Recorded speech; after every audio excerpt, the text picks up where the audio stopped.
My wife secretly went on a 14-day trip with her work husband. When she got back, I asked one question that froze her. Do you know what illness he has? She ran straight to the doctor, but by then it was already too late. The sound of her suitcase wheels on our driveway cut through the November air like a blade through silk, smooth, inevitable, final. I watched from the kitchen window, coffee growing cold in my hands, as my wife of 12 years stepped out of the Uber with the kind of glow people get from expensive vacations and expensive lies.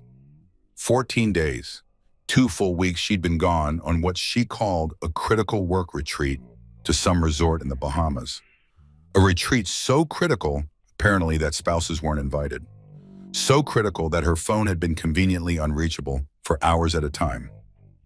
So critical that when I'd called the company's main line to leave a message, the receptionist had paused just a fraction of a second too long before saying she'd pass it along. That pause told me everything. But I said nothing. Not when she left, not during her absence, and not now as she walked up our front steps with that particular lightness in her step that guilt tries to disguise as happiness. The door opened. James, God, I missed you. Rachel looked radiant. Her skin had that sun-kissed bronze that doesn't come from sitting in conference rooms. Her eyes were bright, rested, alive in a way they hadn't been in months, maybe years. She wore a new linen dress, white and breezy, the kind of thing you buy on vacation when you're trying to become a different version of yourself. She dropped her bags and moved toward me for an embrace. I hugged her back, felt her arms around me, smelled the unfamiliar perfume mixing with sunscreen and something else, something that made my stomach turn. How was it? I asked, keeping my voice level, almost disinterested. Exhausting, she said, pulling back with a performative sigh. Back-to-back sessions, networking dinners every night. I barely had time to breathe, but productive, really productive. I nodded slowly, took a sip of cold coffee, watched her watching me. She was good. I'd give her that. 12 years of marriage had taught her how to read my moods, how to calibrate her lies to match my temperature.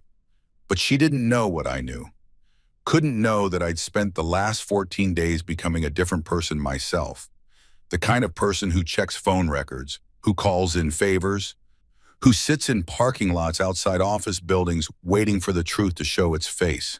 That's great, Rach, really great. I set down my mug. You must be tired. Why don't you shower, unpack? I'll make us lunch. Relief flickered across her face. You're the best. I'm disgusting from the flight. She grabbed her suitcase and headed upstairs. I listened to the familiar sounds of her moving through our house. The bedroom door opening, the suitcase being heaved onto the bed, the bathroom door closing, the shower starting. All of it so normal, so mundane, like the last 2 weeks had been exactly what she said they were. I pulled out my phone and looked at the photo again.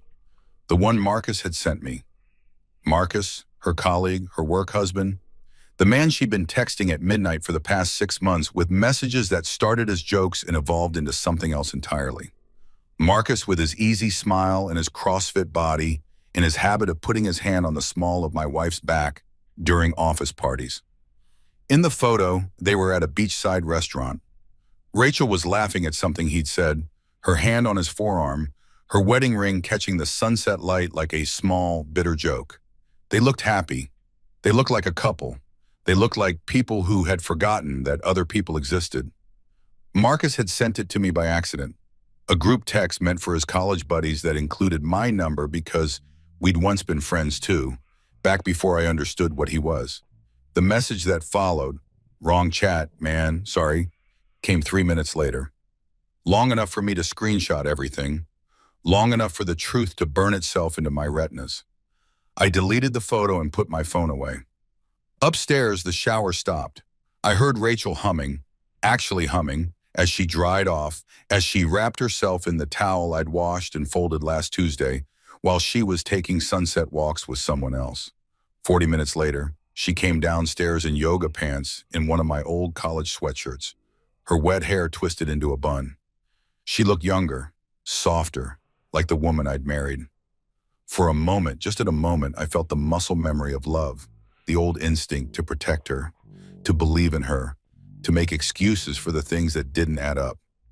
Then she smiled at me, and I remembered. Grilled cheese? I asked, already pulling out the bread. Perfect. She sat at the kitchen island, pulled out her phone, started scrolling. Oh my God, I have so many emails. They really worked us to the bone. I buttered the bread, laid cheese on sourdough, tried to keep my hands steady. Did Marcus survive? I know he was worried about the presentation. I said his name casually, like it was nothing, like I didn't know what I knew. Rachel glanced up, and for just a fraction of a second, something flickered in her eyes. Fear, guilt, recognition that we were about to cross into territory we couldn't come back from. Marcus, she said, and her voice was almost perfect. Almost.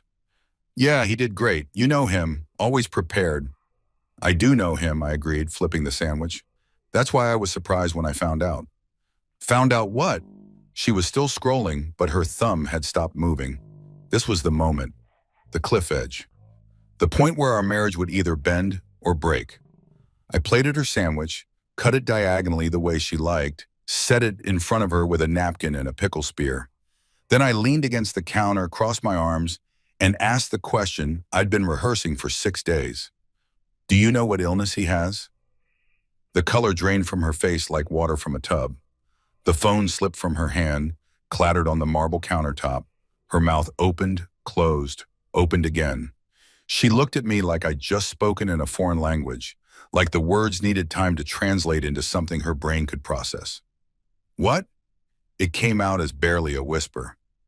Marcus, I kept my voice calm, almost clinical. The illness, I'm assuming he told you, given how much time you spent together these past 2 weeks. Her hand went to her throat, an unconscious gesture of panic. James, what are you talking about? It's serious, Rachel, the kind of thing that doesn't go away, the kind of thing that spreads if you're not careful. I let that hang in the air between us, watched it sink in. The kind of thing you'd want to get checked out. Soon. Like today, soon. She stood up so fast the bar stool scraped against the floor. What illness? James, what the hell are you talking about? I didn't answer, just looked at her with the kind of steady gaze that said everything and nothing, that confirmed her worst fears without giving her anything concrete to deny or defend against. I need to. She grabbed her purse, her keys, her phone. I need to make a call. Doctor's office is probably open for another hour, I said helpfully. You might want to ask for a full panel. Given the circumstances. She stared at me like she'd never seen me before. Like I was a stranger wearing her husband's face. Then she turned and walked out the door, her sandwich untouched. Her suitcase still unpacked upstairs, her lie hanging in the air like smoke. I heard her car start, heard the tires squeal as she backed out too fast, heard the engine fade as she sped toward town, toward the clinic, toward whatever test she thought she needed to prove or disprove something I hadn't actually claimed. Only then did I sit down. Only then did I let my hands shake. Only then did I pick up my phone and look at the other photos Marcus had accidentally sent. The ones of them at the pool, at dinner, in a hotel lobby that definitely wasn't a conference center. And only then did I smile. Because there was no illness, no disease, no medical emergency. There was only truth, weaponized. Only fear, precisely deployed. Only the beginning of a revelation that would tear everything down and build something else in its place. I took a bite of my own sandwich and pulled out the folder I'd been keeping hidden in my desk drawer. Inside were phone records, credit card statements, screenshots of deleted texts I'd recovered from our cloud backup, a timeline I'd constructed with the methodical patience of someone who'd had 14 days to become very, very good at detective work. And underneath all of that, the real evidence. The thing that would matter when this was over. But not yet. Not today. Today was about the fear, about letting Rachel's imagination do the work I couldn't, about planting a seed of doubt that would grow into a forest of paranoia. Today was about asking one question that would make her run toward the truth while I stayed here, calm and still, waiting for the moment when everything would finally come into the light. I heard my phone buzz, a text from Rachel. At clinic, what illness? What illness? I set the phone face down on the counter and finished my lunch. Outside, November rain began to fall, washing the driveway clean of the tracks her suitcase had made. Inside, I sat in the silence of our house, our home that we'd built together, that held 12 years of memories and promises and lies. And I waited. Because this wasn't about revenge. Not really. This was about justice, about truth, about the moment when someone who thought they'd gotten away with something realizes that the ground beneath them has been slowly, carefully, methodically removed. And all that's left is the fall. My phone buzzed again. Then, again. Then it started ringing. I didn't answer. Let her wonder. Let her worry. Let her feel for just a few hours the kind of sick uncertainty I'd been living with since the moment that photo appeared on my screen. The rain fell harder, drumming against the windows like applause. And I sat in my kitchen, in my house, in my life that was about to become something entirely different, and I waited for Act 2 to begin. The rain had turned into a proper storm by the time Rachel's car pulled back into the driveway. 3 hours had passed, 3 hours during which my phone had collected 17 text messages, 9 missed calls, and 1 voicemail that I'd listened to twice. Not for information, but for the tremor in her voice. The way guilt makes people sound smaller, younger, desperately alone. I was in the living room when she came in, reading a book I wasn't actually reading, turning pages at intervals that suggested casual afternoon leisure rather than calculated psychological warfare. The lamp beside me cast warm light across the room, made everything look soft and safe and normal. A perfect stage for the performance we were about to give. She stood in the doorway, soaked through despite the short walk from car to house. Her hair hung in wet ropes around her face. Her eyes were red, from crying or rain, I couldn't tell. Maybe both. She looked fragile in a way that would have broken me a week ago. They ran every test they had, she said, her voice hollow. Blood work, cultures, everything. They couldn't find anything wrong with me. I looked up from my book, marked my place with a finger. That's good news. Is it? She took a step into the room. James, what illness? What were you talking about? I set the book aside slowly, deliberately.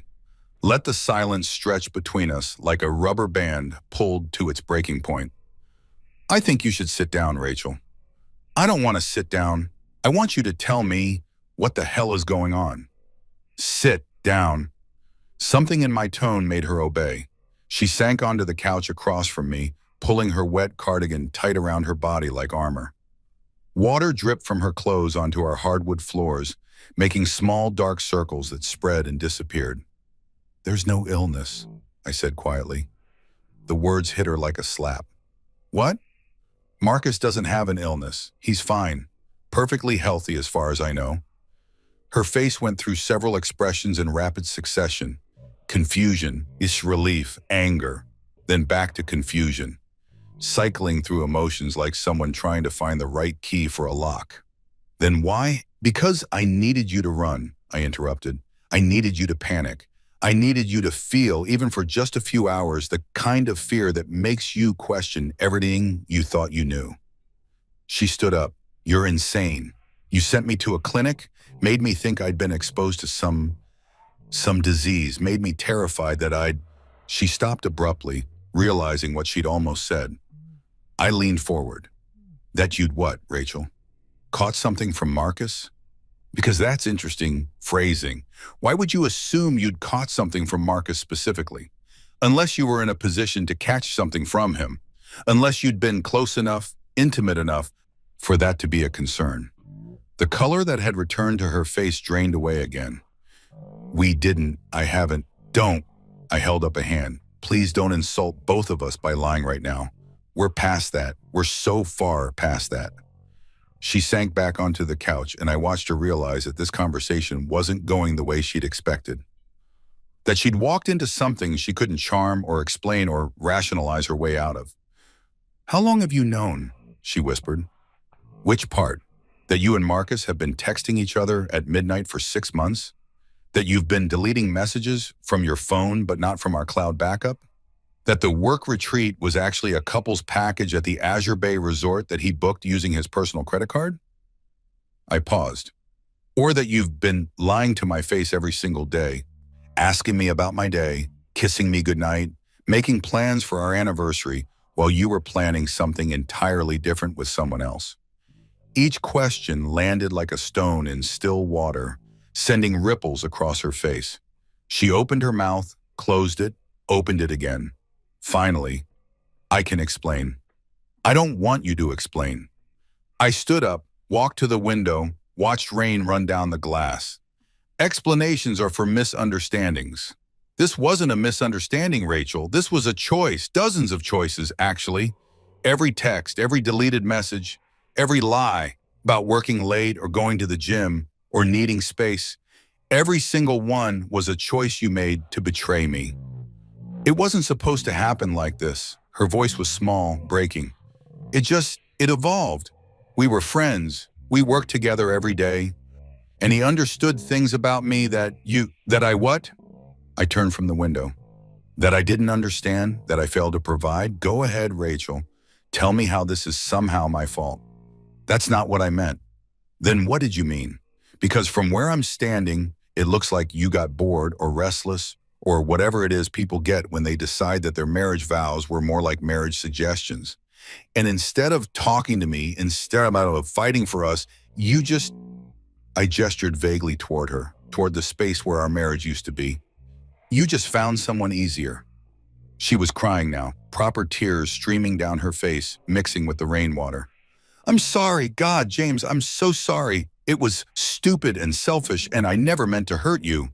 But you did hurt me. You are hurting me.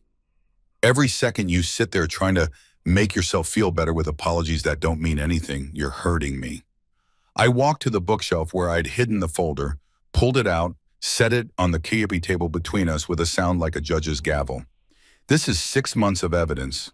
Phone records, credit card statements, security footage from the office parking garage, showing you leaving together at midnight on dates when you told me you were working late. Screenshots of texts where you called him baby and where he told you what he wanted to do to you when you were finally alone. Rachel stared at the folder like it was a bomb. You've been spying on me? I've been protecting myself, I corrected. There's a difference. You created this situation and I responded to it. Don't try to make me the villain in your story. She reached for the folder with a shaking hand, opened it, started flipping through pages. I watched her face as she saw it all laid out. The evidence of her betrayal organized chronologically, highlighted, annotated. I'd spent 14 days building this case with the thoroughness of a prosecutor preparing for trial. What are you going to do with this? She asked finally. That depends. On what? On whether you're capable of telling me the truth.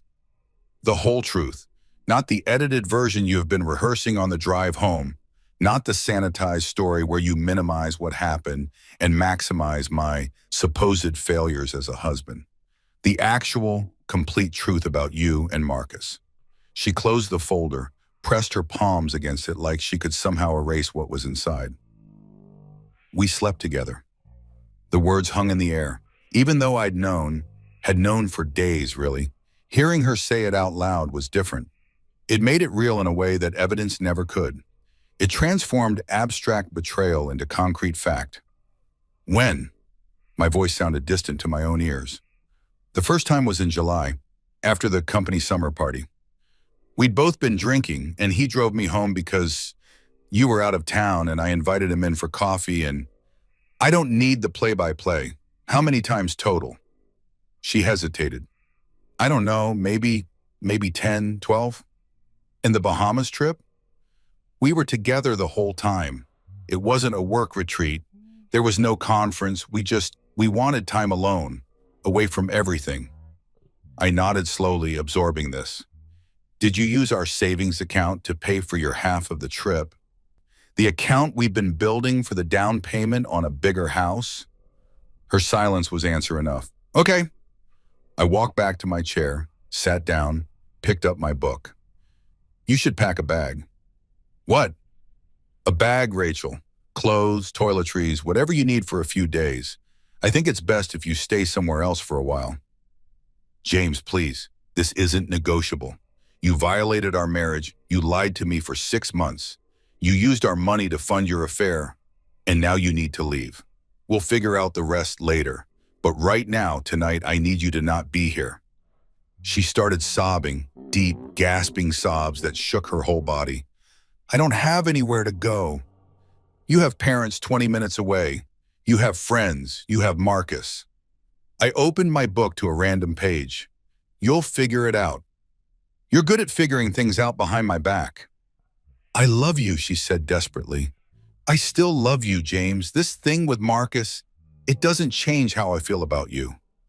I looked at her over the top of my book, and maybe she saw something in my face that scared her, because she flinched. Rachel, you spent the last 14 days in paradise with another man. You swam in the ocean with him, slept in his arms, woke up next to him, planned a future with him. And during all of that, how many times did you call me? 3. 3 5-minute conversations where you fed me lies about conference schedules and networking events. So don't tell me you love me. Don't cheapen that word more than you already have. She sat there for another minute, maybe hoping I'd change my mind. Maybe trying to find some combination of words that would fix this. But there was no combination, no magic spell, no way back to the morning when she'd walked in glowing with sun and secrets. Finally, she stood up and walked upstairs. I listened to her moving through our bedroom, opening drawers, pulling clothes from hangers. The sounds of a life being dismantled, one article of clothing at a time. 20 minutes later, she came down with a duffel bag and her laptop case. She paused at the door, looked back at me. What happens now? Now you leave, and tomorrow we start figuring out what the truth costs. I really am sorry, James. I know you are. That's the saddest part of all of this. I genuinely believe you're sorry. You're just not sorry enough to have not done it in the first place.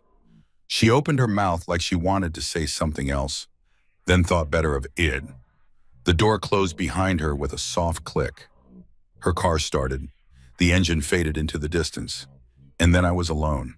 I set down the book I hadn't been reading and walked to the window. The storm had passed, leaving everything wet and clean and new. The streetlights reflected in puddles, making the world look like it was floating. My phone buzzed. A text from Rachel. I'm at my parents', please don't hate me. I turned the phone face down and went to the kitchen. Opened the fridge, pulled out the leftover grilled cheese from lunch, ate it cold standing over the sink. It tasted like nothing. Tomorrow would be hard. Tomorrow would be conversations with lawyers and accountants, decisions about who got what, divisions of a life we'd built together. Tomorrow would be telling our friends, our families, watching the shock and sympathy and judgment ripple through our social circle. But tonight was just me in the house in the rain-washed silence. I cleaned up the kitchen, turned off the lights, went upstairs to our bedroom. Her closet was half empty now, gaps where her favorite dresses had hung. The bathroom counter had spaces where her products used to be. The whole room felt larger, emptier, like a museum of a marriage. I lay in bed, our bed, and stared at the ceiling, and for the first time in 14 days, I felt the weight of what I'd set in motion. The question about the illness had been calculated cruelty, psychological warfare designed to make her panic, to make her feel a fraction of the fear and betrayal I'd been living with. It had worked perfectly, maybe too perfectly, but this wasn't over, not even close, because I'd learned something important over the past 2 weeks, something about myself I hadn't known before.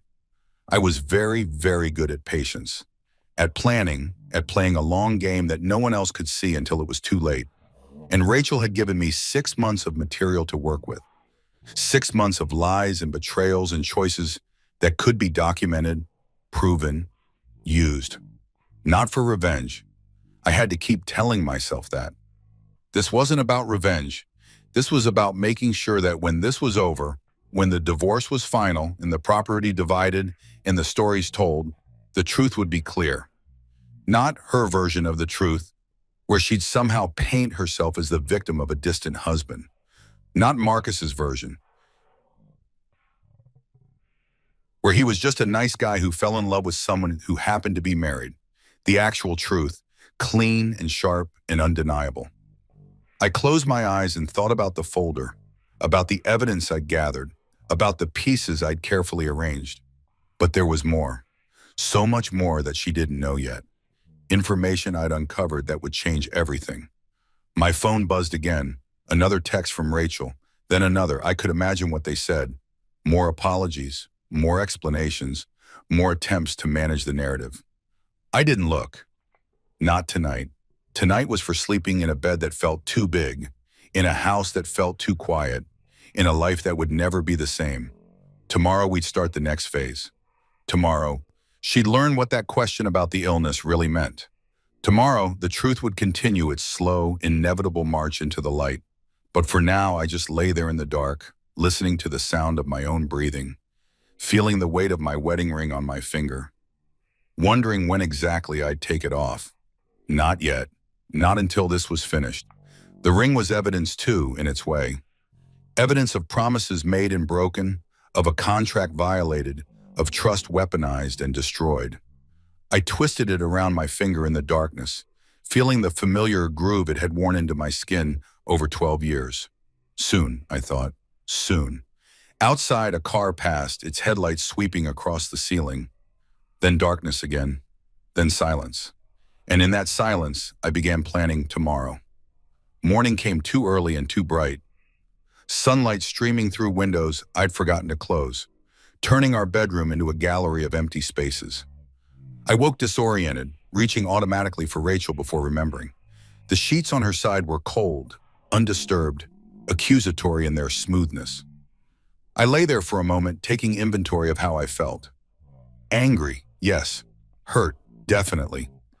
But underneath those expected emotions was something else, something clearer and colder. Purpose. The kind of focused determination you get when you stop hoping things will fix themselves and start accepting that you're going to have to break them further before anything can heal. My phone showed 8 missed calls and 14 new messages, all from Rachel, except for one from a number I didn't recognize. I ignored them all and went downstairs to make coffee, moving through the morning routine with mechanical precision. Everything felt different now. The kitchen where I'd made her breakfast 1,000 times, the living room where we'd watch movies, the doorway where she'd stood dripping rainwater, and lies just 12 hours ago. The coffee was brewing when my phone rang again. This time it was a number I recognized. David Chen, my best friend since college, calling at 7:30 on a Sunday morning, which meant Rachel had already started working her side of the story. "You've talked to her," I said instead of hello. Jesus Christ, James. She called me at midnight sobbing, said you kicked her out, accused her of some affair, that you'd completely lost it. David's voice was careful, walking the tightrope of friendship. I told her I needed to hear your side before. "It's not an affair," I interrupted. "An affair implies secrecy and shame. What Rachel had with Marcus was more like a parallel relationship. 6 months, David. 6 months of texts and late nights and a 2-week vacation together while I thought she was at a work conference." Silence on the other end. Then, "Shit. Yeah. Do you have proof? Because she's telling everyone you're paranoid, that you've been accusing her of things based on..." I have a 60-page dossier of proof. Phone records, credit card statements, hotel reservations, security footage, text messages she thought she'd deleted. I have a photo of them at a beachside restaurant in the Bahamas on a date when she was supposedly in a conference room in Orlando. I have receipts for romantic dinners charged to our joint account that she told me were client meetings. I poured coffee, watched it steam.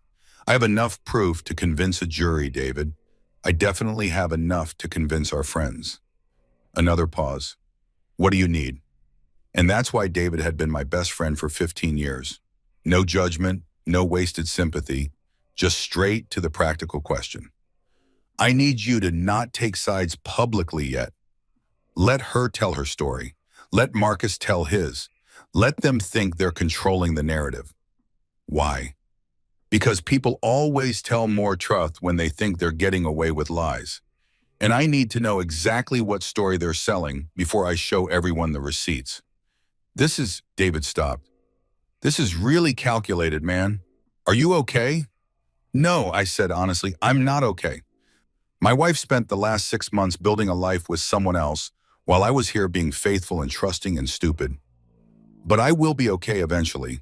And when I am, I want to be able to look back and know I handled this the right way. Not the angry way, Not the revenge way, the right way.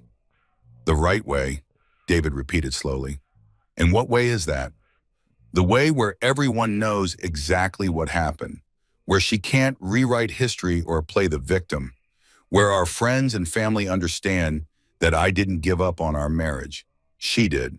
Where if our kids ask about this someday, you don't have kids. Not yet, but we were trying. I took a sip of coffee, felt it burn. She was on fertility treatments, David. We've been trying for a year. All those doctor's appointments, all those hopes and disappointments. And the whole time, she was sleeping with Marcus. I heard him breathe out slowly. That's really dark, James.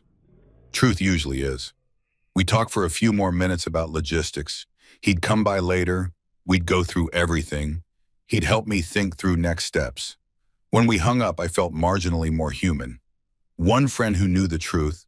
One person who wouldn't look at me with pity or suspicion. My phone buzzed. Rachel again. Can we please talk? I know you're angry, but we need to discuss this like adults.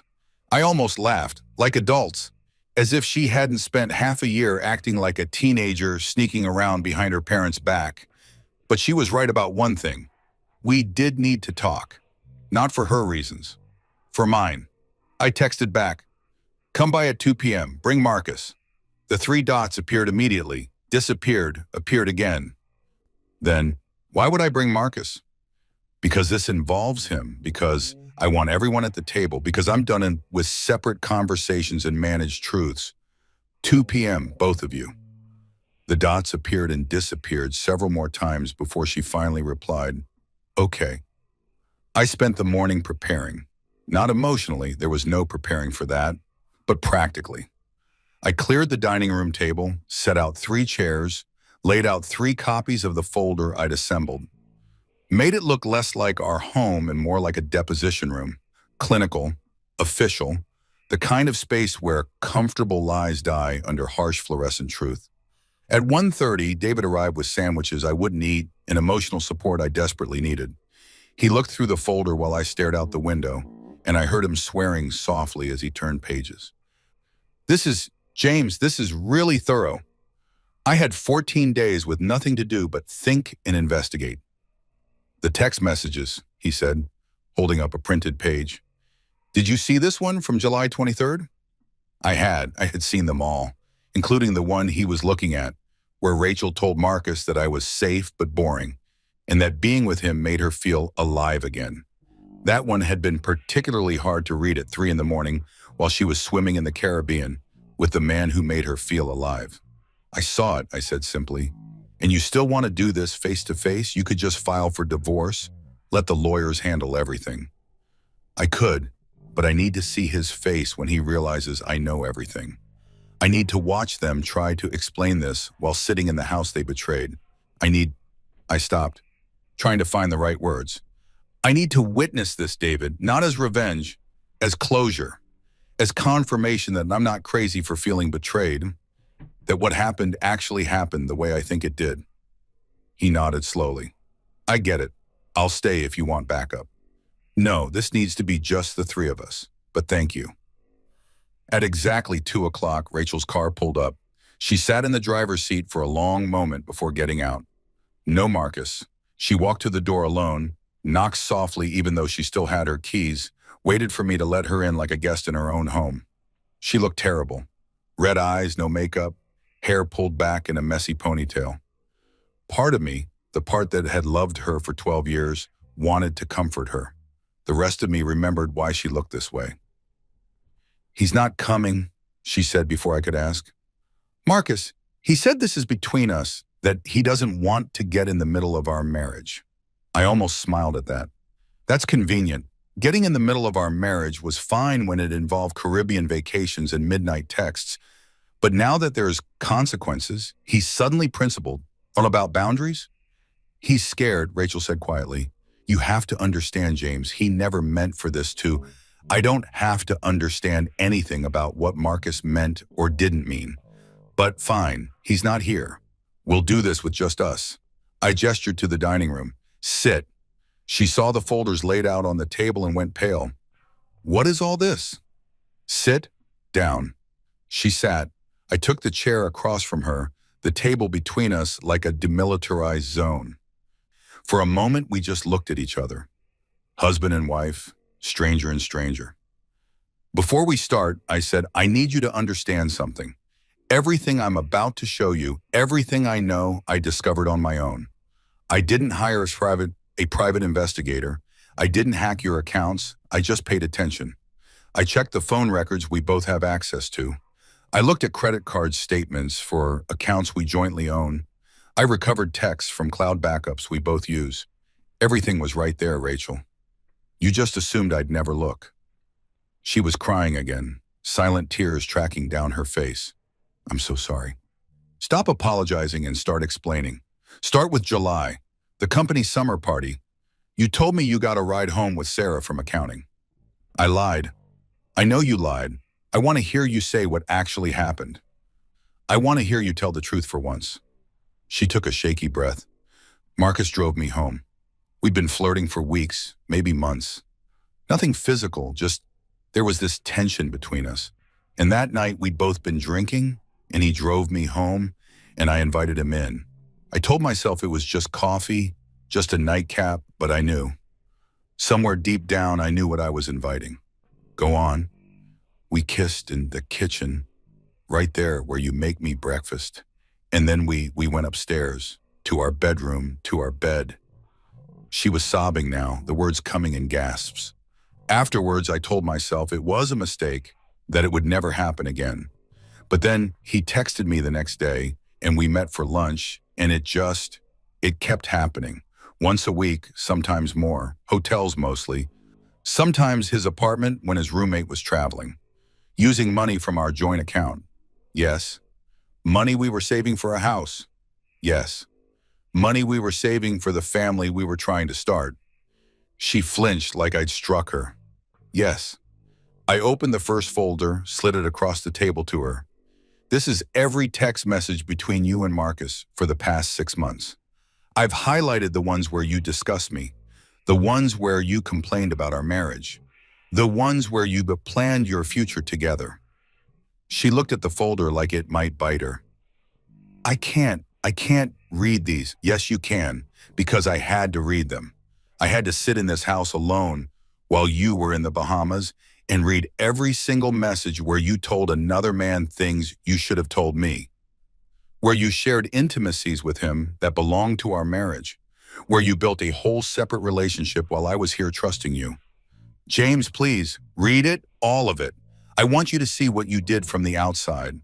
I want you to understand that this wasn't a mistake or a moment of weakness. This was a sustained campaign of deception. This was you choosing over and over again to betray me. She opened the folder with shaking hands, started reading. I watched her face cycle through emotions, shame, regret, recognition, horror. Watched her see herself through my eyes, see her betrayal documented and highlighted and undeniable. There's more, I said when she was halfway through. I slid her the second folder. Credit card statements, hotel reservations, restaurant receipts, a financial record of your affair, paid for with our money. She looked at the numbers, the dates, the paper trail of her lies. I'll pay it back, every cent. I'll get a second job. This isn't about money. I pulled the third folder toward me, didn't open it yet. This is about truth, about making sure that when this is over, when we're divorced and divided and dealing with the wreckage, the record is clear. You didn't leave because I was a bad husband. You didn't cheat because I neglected you. You made choices, Rachel. Conscious, deliberate choices to lie and betray and destroy what we built. I know, she whispered. I know what I did. Do you? Because from where I'm sitting, I don't think you really understand the magnitude of this. You violated our marriage vows. You exposed me to health risks without my consent. You stole from our savings. You lied to our friends and family. You made me doubt my own sanity when I started suspecting something was wrong. You gaslit me, Rachel. For 6 months, you made me feel crazy for noticing that something was off. She was sobbing now, her whole body shaking. What do you want from me? I've apologized. I've admitted everything. What more can I do? I opened the third folder. Inside was a single document, a printout of an email Marcus had sent to a mutual friend, dated 3 weeks ago, detailing his relationship with my wife and his plans for their future together. Plans that included her leaving me, moving in with him, starting a life together. Plans she'd apparently agreed to. "Did you tell him you'd leave me?" I asked quietly. She looked at the email and something in her face crumpled. "We talked about it. We fantasized about it. But I was never going to actually, except you were in the Bahamas with him for 2 weeks, Rachel. 2 weeks that you could have used to tell me the truth, to end our marriage honestly, to give me the dignity of a choice. Instead, you came home, kissed me, told me you missed me, and acted like everything was normal. I was confused. I didn't know what I wanted. You knew exactly what you wanted. You wanted both. You wanted the security and history and home we'd built together, and you wanted the excitement and passion of something new. You wanted to have your cake and fuck it too." The vulgarity made her flinch, but I didn't care. The problem is that's not how life works. That's not how marriage works. You don't get to destroy something and then be surprised when it breaks. She sat there, surrounded by evidence of her betrayal, looking smaller and younger than I'd ever seen her. What happens now? I pulled out one more document from my jacket pocket, a petition for divorce that my lawyer had drawn up yesterday. I slid it across the table. "You're going to sign this. It's a no-fault divorce, which is more generous than you deserve. But I'm not interested in dragging this through courts. It splits our assets 50-50, which again is more than fair given that you stole from our savings to fund your affair. It includes a statement that you acknowledge the infidelity and waive any claim to alimony or spousal support." She stared at the document. "And if I don't sign, then I file for an at-fault divorce. I submit all of this evidence to the court. I subpoena Marcus, your colleagues, everyone who knew or suspected what was happening. I make this as public and painful as possible. I let a judge decide how to divide our assets, and I guarantee you it won't be 50-50. I lean forward. But more than that, Rachel, I tell everyone the truth, not your sanitized version where you were confused and made mistakes. The real truth, documented and proven. I let our friends and family see exactly who you are and what you did. That's blackmail. That's consequences. You want to move forward with Marcus? Fine. Sign the papers, and in 6 months you'll be free to do whatever you want. But you don't get to do it on my dime or with my reputation. You don't get to paint yourself as the victim of a bad marriage when you're the one who destroyed a good one." She picked up a pen with a shaking hand. "I really did love you. I still do." "Then you have a funny way of showing it." She signed. 4 places, her signature getting messier each time, her tears smudging the ink. When she was done, she pushed the papers back to me. "I'll be out of the house completely by next week," she said. "I'll just take my clothes and personal things. You can have everything else." "I don't want everything else. I want to split things fairly. This isn't about punishing you, Rachel. It's about ending this honestly." She stood up, looked around the dining room like she was seeing it for the last time. "For what it's worth, I really am sorry. You deserved better than this. Better than me." "Yeah," I said, "I did." She walked to the door, paused with her hand on the knob. "The question yesterday about the illness. There really isn't one." "No, go." "Then why?" "Because I needed you to feel what I felt when I found out. The fear, the uncertainty, the sick dread of knowing something terrible had happened and not knowing how bad it would be. I needed you to run to a doctor and beg for tests and sit in a waiting room imagining the worst. Because that's what I did, Rachel. When I found out about you and Marcus, I went to a clinic and got tested for every STD they offer because you'd been sleeping with me and him, and I had no idea what I'd been exposed to. I met her eyes. I wanted you to feel that, just for a few hours, just to understand." She paled. Were you? "I'm clean, negative for everything, but I had to live with that fear for a week while I waited for results. And you should know what that feels like. You should carry that weight, even if just for a moment." She nodded slowly, opened the door, walked out. This time I knew it was for the last time as my wife. Next time she'd come back, it would be to pack boxes, to sort through the debris of our life together, to figure out who got the coffee maker and who got the photos from our honeymoon. But that would be later. That would be the mechanical, practical end of things. This had been the emotional end, the moment where our marriage officially died, documented and divided and done. I sat alone at the dining room table, surrounded by folders of evidence, holding divorce papers with her signature still wet, and I felt nothing. Not relief, not satisfaction, not even grief, just emptiness. Just the hollow echo of what used to be. My phone buzzed. A text from David. How did it go?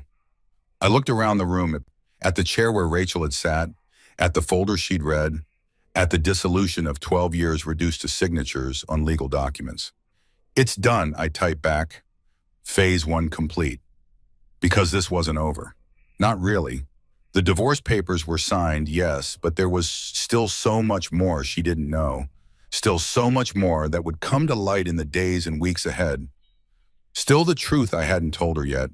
The biggest truth of all. But not today. Today had been about confrontation and confession.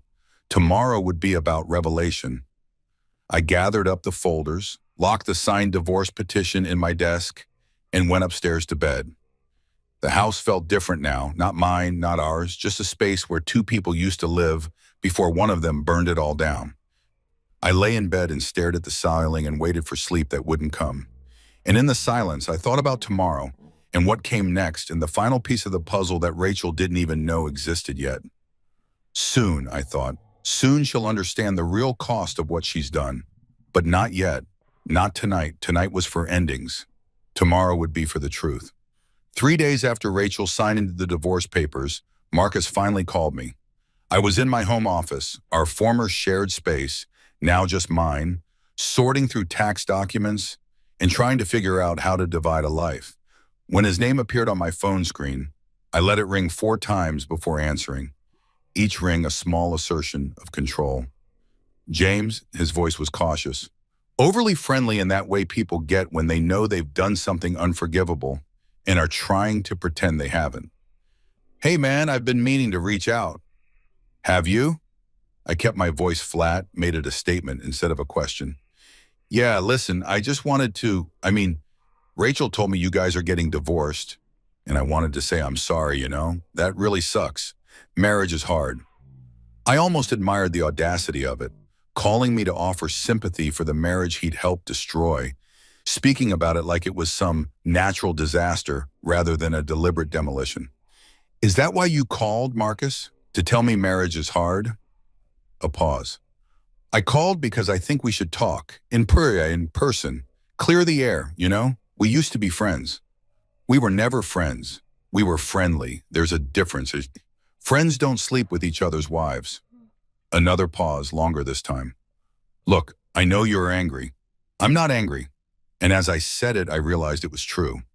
The rage that had consumed me for weeks had burned itself out, leaving something colder and clearer in its place. Anger implies I'm still surprised by what happened. I'm past that now. Then why won't you meet with me? Let me explain. Explain what? The mechanics of how you seduced my wife? The rationale for why 6 months of lying was justified? The philosophy behind booking a romantic vacation with someone else's spouse? I spun my chair to face the window, watched a cardinal land on the fence outside. I already know the story, Marcus. Rachel told me everything. She told you her version. I think you should hear mine. Why would your version be any different? Because there are things she doesn't know. Things about why He stopped abruptly. Just meet me. 1 coffee. That's all I'm asking. Something in his tone caught my attention. A thread of desperation, of calculation. He wanted something specific from this meeting, needed to control some aspect of the narrative that Rachel hadn't given him access to. Fine, I said. Tomorrow, Java House on Main Street, 9 a.m. Thank you. Really, James, I appreciate... I hung up before he could finish. Appreciation from the man who'd betrayed me wasn't currency I was interested in accepting. That night I lay in bed, the same bed where this had all started, where Rachel had brought her lies and her guilt and her betrayal, and thought about what Marcus might want, what information he was scared I had, or desperate to share, or hoping to learn. The call hadn't been about clearing the air or offering apologies. It had been reconnaissance, a way to gauge what I knew, what Rachel had told me, where the fault lines in their story might be. Which meant there were fault lines, which meant the story I'd heard from Rachel wasn't complete. I fell asleep thinking about what those gaps might contain. The next morning I arrived at Java House 15 minutes early, ordered black coffee I didn't drink, and took a table by the window where I could watch Marcus arrive. Control of space, control of timing, control of the performance. Small things that added up to power.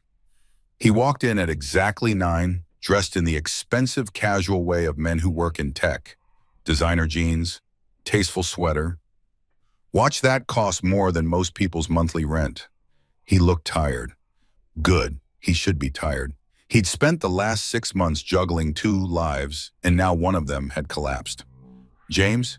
He extended his hand as he approached. I looked at it, left it hanging there in the air between us, watched him slowly retract it. Sit down, Marcus. He sat, ordered coffee from a passing server, arranged his face into an expression of somber concern. I'm glad you agreed to meet. Let's skip the pretense. You didn't call to apologize or explain. You called because you're worried about something. So tell me what it is and we can both get on with our mornings. He blinked, the mask slipping for just a moment. I'm not worried. I just thought we should clear the air. You already said that on the phone. It wasn't convincing then either. I leaned back, crossed my arms. Rachel signed divorce papers 3 days ago. She's moving in with you next week. You won, Marcus. You got what you wanted. So why do you look like someone who lost? His coffee arrived. He added cream, stirred it, used the ritual to avoid answering. Finally, did Rachel tell you why it started between us? She said you'd been flirting for months, that it escalated at the summer party. That's true, but it's not. He took a breath. James, your marriage was already over when I came into the picture. I felt a flash of heat behind my eyes, the ember of anger reigniting. Our marriage was fine. Was it? Because Rachel told me she'd been unhappy for years, that you were distant, disconnected, that you'd stopped really seeing her. She said she felt invisible in her own life. And you believed her? I leaned forward. Or did you just like having permission to pursue a married woman? I believed her because it's true. He met my eyes with something that looked like genuine conviction. I'm not the villain here, James. I fell in love with someone who was already leaving you emotionally. I just gave her somewhere to go. The audacity of it took my breath away. You're rewriting history to make yourself feel better. Rachel and I had problems. Every long-term marriage does, but we were working on them. Or at least I thought we were, until I found out she was working on you instead. She said you'd frame it that way, that you'd make her the betrayer when you were the one who checked out of the marriage years ago. I stared at him, this man who'd shared my wife's bed and apparently her revisionist history. Is that what she told you? That I'm the reason for her affair? Not the reason, but part of it. James, I'm not trying to hurt you more than you're already hurt. I'm trying to help you understand that this didn't happen in a vacuum. Rachel didn't wake up one day and decide to destroy her marriage for fun. She was lonely, she was drowning, and You what? Saved her? I laughed, a bitter sound that made the couple at the next table glance over. You're a hero in your own story, Marcus. The knight who rescued the sad, neglected wife from her terrible husband. It's a nice narrative, clean, simple, makes you feel good about fucking someone else's spouse. He flinched at the language. I didn't plan for this to happen. No one ever does, but it did happen. And you participated in it, and now you're trying to sell me a story where I'm somehow partially responsible for my wife's infidelity. I pulled out my phone, opened the photo album I'd created specifically for this meeting. Let me show you something. I turned the phone to face him. On the screen was a text message thread between Rachel and me dated from May through November, the entire duration of her affair. Messages where I asked about her day, suggested date nights, sent her funny memes, told her I loved her. Messages where she responded with one-word answers, declined invitations, said she was too tired or too busy or too stressed. This is what disconnected looks like in our marriage, Marcus. Me trying and her pulling away. Me suggesting therapy and her saying we didn't need it. Me planning a 20th anniversary trip. We got married at 22, so year 12 was big for us, and her saying she couldn't get time off work. I swiped to another screenshot. Except she could get time off work. She just wanted to spend it with you instead. He looked at the messages and something flickered across his face.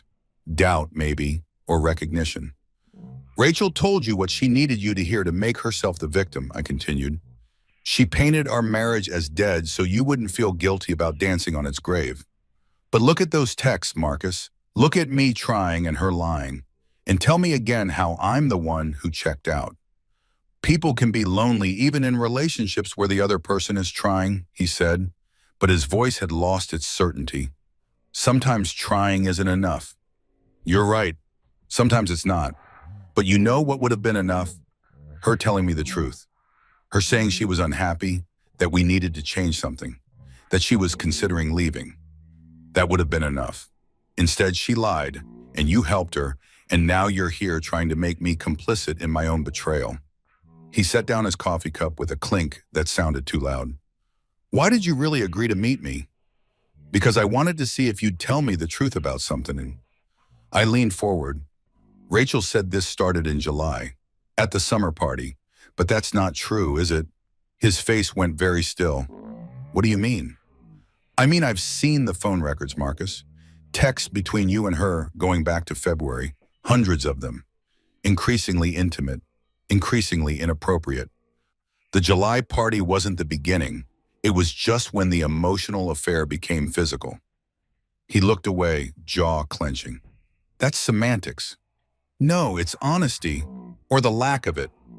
You and Rachel have been lying so long you've started believing your own story. The poor, lonely wife, the noble other man, the distant husband.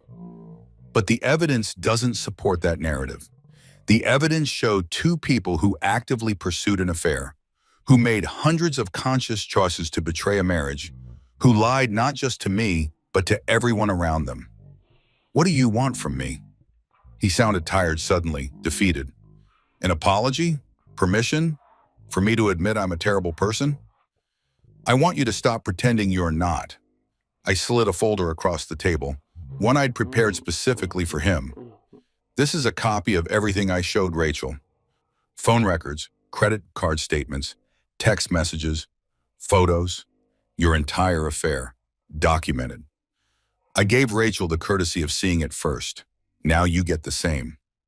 He opened the folder slowly, started reading. I watched the blood drain from his face as he turned pages, as he saw his relationship with my wife laid out in stark black and white, evidence he'd probably convinced himself didn't exist. Why are you showing me this? He asked without looking up. Because I want you to understand something. This doesn't end with divorce papers and moving trucks. This ends when I decide it ends. And right now, I haven't decided yet. He looked up sharply. What does that mean? It means I have choices, Marcus. I can file an at-fault divorce and make all of this public record. I can share these documents with your employer. I'm sure they'd be interested to know their employees are using company time and resources for extramarital affairs. I can tell your parents, your friends, anyone who'll listen about what kind of man you really are. You're threatening me. I'm explaining consequences. You made choices. Those choices have implications beyond just getting to sleep with my wife. And I'm the one who gets to decide what those implications are. He closed the folder, pushed it away like it might contaminate him. Rachel said you were being vindictive. I didn't believe her, but maybe she was right. Vindictive would be ruining your life because you ruined mine. What I'm doing is giving you the same choice I gave Rachel. Cooperate with an honest dissolution of this mess, or watch me make it as painful as possible. I pulled the folder back toward me. So here's what's going to happen. You're going to give me a full written statement about your relationship with Rachel. Dates, locations, the truth about when it started and how it developed. Every relevant detail. Why would I do that? Because if you don't, I'll subpoena you for the divorce proceedings. I'll put you on a witness stand and make you answer these questions in front of a judge and court reporter.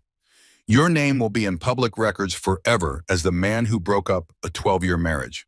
Or you can write it down privately. Give me the closure of knowing the complete truth, and we can all move forward quietly.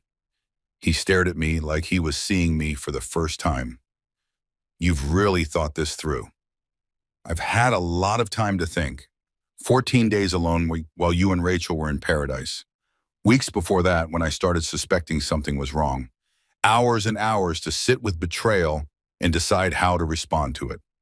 I stood up, left money on the table for my untouched coffee. You have until Friday to email me that statement. After that, I file the at-fault divorce and let the courts handle everything. And if I send you the statement, then what? Then we're done. You get Rachel, I get the truth, and we never have to speak again. I walked toward the door, then stopped and turned back. One more thing, Marcus. That story about Rachel being lonely and invisible, you might want to ask yourself why she told you that. Because in my experience, people who cheat don't usually start with, "My marriage is perfect." They start with stories that justify what they're already planning to do. She told you what you needed to hear to make yourself feel better about pursuing her, and you believed it because you wanted to. I left him sitting there with the folder and the truth and the slowly dawning realization that maybe, just maybe, he'd been played as much as I had. The email arrived Thursday night, 30 hours before my deadline. Subject line, Statement, Marcus Chen. No text in the body, just an attached document. I poured myself a whiskey, the expensive bottle Rachel and I had been saving for a special occasion, because what occasion was more special than the end of a marriage? And opened the attachment. It was 18 pages, single-spaced, exhaustively detailed. Marcus had done exactly what I'd asked, documented everything with the thoroughness of someone who understood that half-truths would only make things worse. He'd started with their first private lunch in February, detailed the progression of texts and meetings, admitted to the emotional affair that had preceded the physical one. He'd included things Rachel hadn't told me. Weekends when she'd said she was visiting her sister, but was actually with him. Late nights at the office that were really hotel rooms downtown. Lies upon lies, upon lies. But it was the ending that stopped me cold. I want to be clear about something, Marcus had written. Rachel told me your marriage was over. She said you'd grown apart, that divorce was inevitable, that she was just waiting for the right time to tell you. She said you hadn't been intimate in over a year, that you'd stopped trying, that you'd essentially become roommates. I believed her because I wanted to believe her, because it made what we were doing feel less like destruction and more like inevitability. But after meeting with you, after seeing those text messages where you were clearly still trying, still invested in your marriage, I have to acknowledge that I may have been lied to.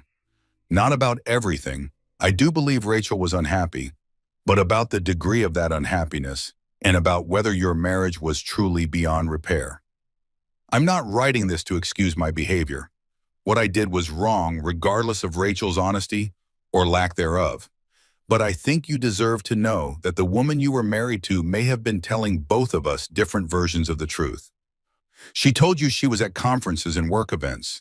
She told me you didn't care where she was, and both stories made sense in isolation. But together they reveal someone who was managing two narratives simultaneously. I don't know what that means for her, for us, for any of this, but I wanted you to have all the information. Not because I think it changes anything. Your marriage is still over, and that's largely my fault. But because you asked for the complete truth, and this is part of it. I'm sorry, James, for all of it, but especially for not asking harder questions about what I was really participating in. I wanted to believe I was saving someone. I'm starting to think I was just convenient. I read it 3 times, each pass revealing new layers of complexity I wasn't ready to process.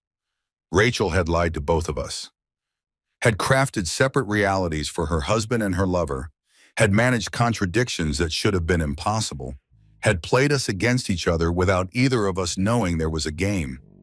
The manipulation was breathtaking in its scope, the calculated nature of it, The way she'd made me doubt myself while making Marcus feel like a hero. The way she'd kept us both believing our own versions of reality while she lived in a third space altogether.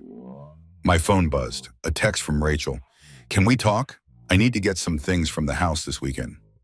I looked at her message, thought about Marcus's statement, thought about the lies layered on lies, layered on more lies. And I realized this wasn't over, not even close, because there was one more truth I hadn't shared yet, one more piece of evidence that would change everything. The biggest revelation of all, the thing I'd been saving for exactly the right moment. And that moment, I decided, was now. I texted back, "Come by Saturday at 10 a.m., bring boxes for your things. And Rachel, bring your birth control pills." The three dots appeared immediately, then stopped, then appeared again. Finally, why? "You'll see," I typed. "Saturday at 10, don't be late." I sent it, turned off my phone, and sat in the darkness of my office with Marcus's confession and my whiskey and the knowledge that in 2 days everything would change again. Because Rachel didn't know that I knew. Didn't know that while she'd been lying to me about her affair, she'd been lying about something else too. Something bigger. Something that would reframe everything that had happened and everything that was about to happen. Saturday at 10 a.m., the final truth would come out, and then, finally, this would really be over. I raised my glass to the empty room, to the ghost of my marriage, to the man I'd been before all of this started. Phase 2, I said to no one. Complete. Then I drank and waited for Saturday and the reckoning that was coming. Saturday morning arrived wrapped in fog, the kind of gray November weather that makes everything look muted and undefined. I woke at 6, made coffee I couldn't taste, and spent 4 hours preparing the house for what was coming. Not cleaning, though I did that too, but arranging, setting the stage, creating the precise environment for truth to land with maximum impact.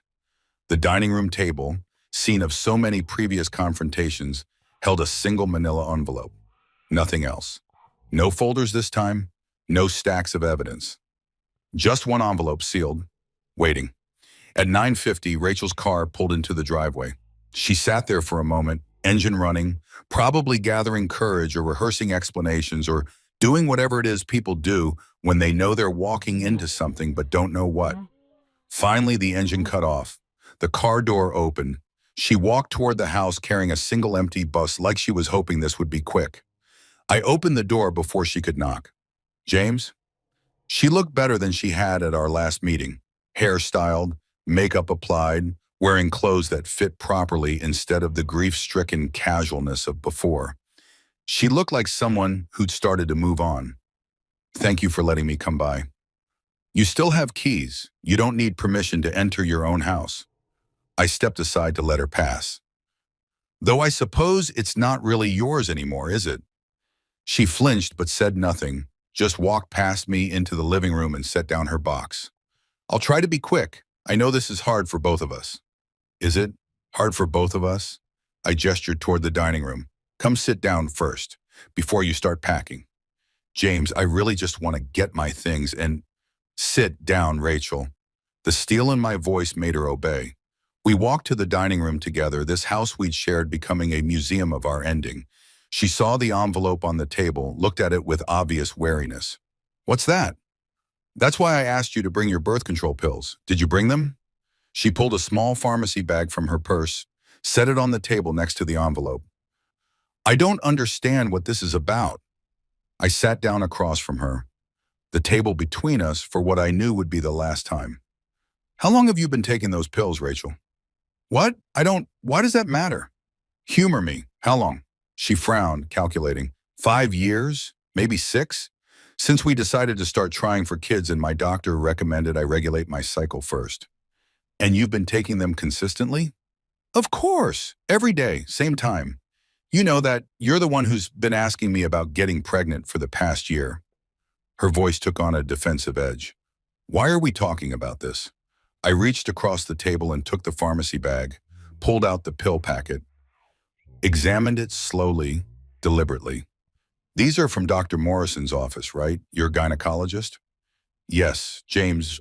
"What?" "And she prescribed these to help regulate your cycle so we could conceive?" "Yes." Rachel was getting agitated now, her fingers drumming against the table. We've been over this 100 times. My hormones were irregular. The pills were supposed to help, but we were having trouble anyway, which is why we were considering fertility treatments. What does this have to do with anything? I set the pills down and slid the envelope across to her. Open it.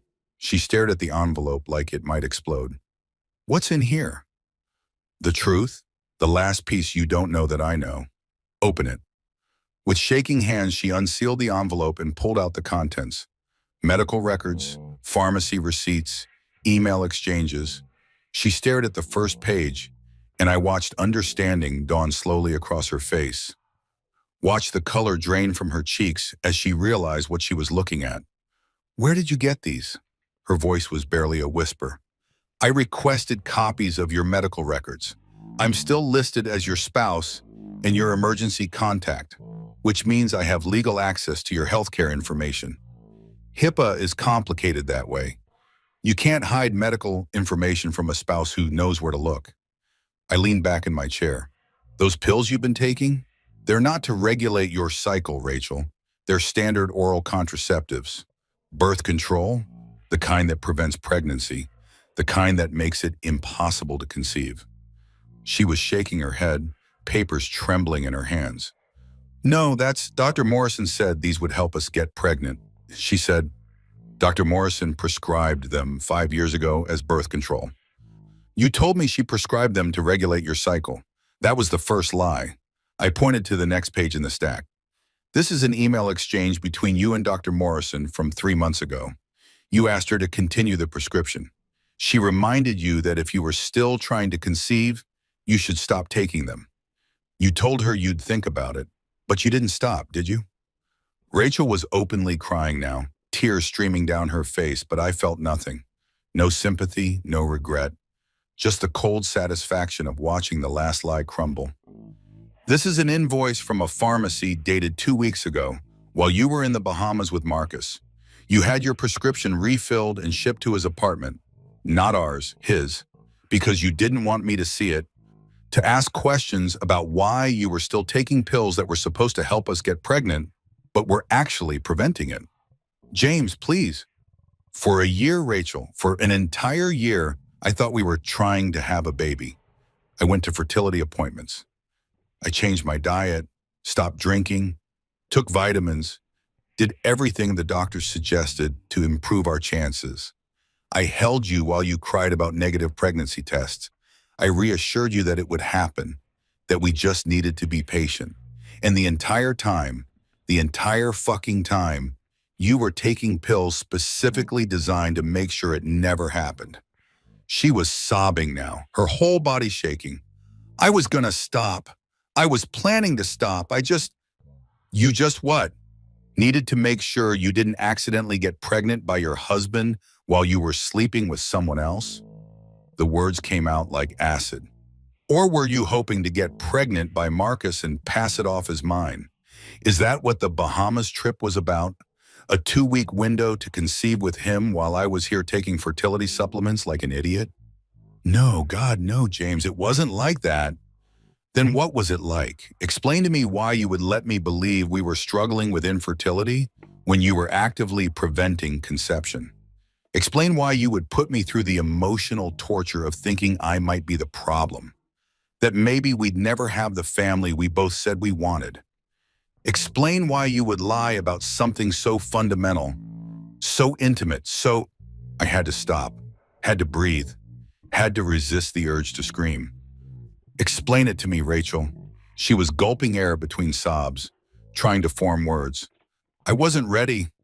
I thought I was when we first started talking about it. But then when it became real, when it became something that was actually going to happen, I panicked. I realized I didn't want a baby. Not yet, maybe not ever.